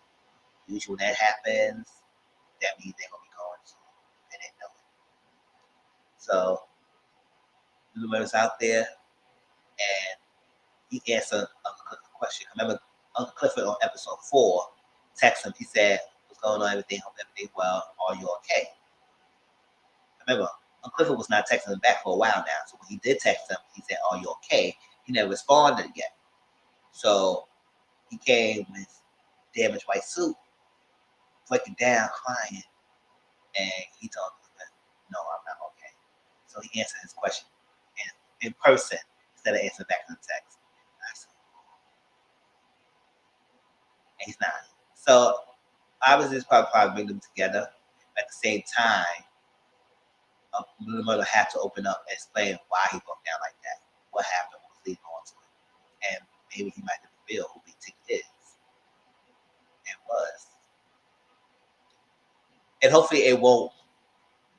I don't know. Hopefully, it probably shed some light on why he's like this, but hopefully, it still still help him get through his turmoil and stuff like that. At least bring them together. But I'm sad to say yes, and it will bring them together, but it can't bring them together at this circumstance because now they both like you falling for the hero complex, but not the hero trying to save him. But he's still in his mindset of down, stuff like that. So the romantic part should not happen until they both in the mindset that they could move on and move past it. And this thing will not affect him with his relationship. But if they move on and jump in a relationship too quick with each other again because of some trauma, that's not gonna work well. It's not gonna work well. The murder had to get his head right. And Uncle could be there to love him, to be there to help him get through it. But I don't think they should not be forming a relationship until they're ready.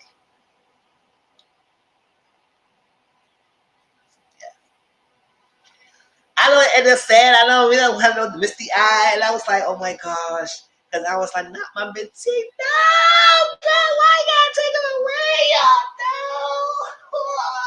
I mean, that person is dramatic funeral scene. I said, "Look at this fool. Why are you falling out? Why are you falling out?" I said, "Not Mitzi,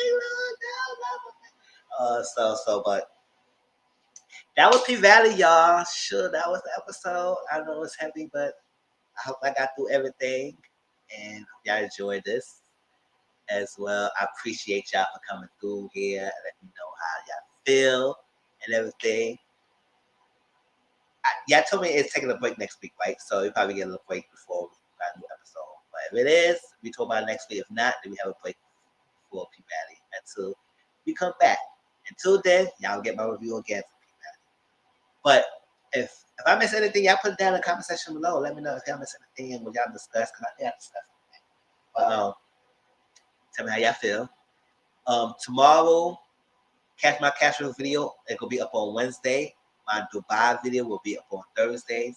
We have movie night every Thursdays on Discord. So if you don't follow my Discord, the link is down below. Oh, you know what? Since Thursday, I think All the Queen's Men is premiering. Maybe we can watch an episode, maybe 2 or 3 episodes of that. We'll see, because usually they probably put the whole season. So maybe we can watch 2 episodes of All the Queen's Men on Thursday. That would be our night. And discuss. So I'm excited. If y'all didn't see season 1, please watch season 1 on BET Plus before season 2 starts. And everything, because it ended well. No, if y'all ain't seen it, I could get spoilers. But yeah, probably on Thursday we probably watch All the Queen's Men. And next Sunday is Mr. Social Corner. So any topics y'all want to discuss, y'all send me the topics, and I'll pick and choose the topics, and we can discuss them on Sunday. All right, and the next Monday we'll be Married to Medicine, and that will Married to DC and Atlanta. If you know PVALLEY, it'll be those 3. If it's PVALLEY, it'll be just Married to Medicine and PVALLEY. Okay, I'll talk to y'all later. Love y'all, appreciate y'all. Don't forget to thumbs up this video if y'all make it this far. And I see y'all next time.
All right. Love y'all. Peace out.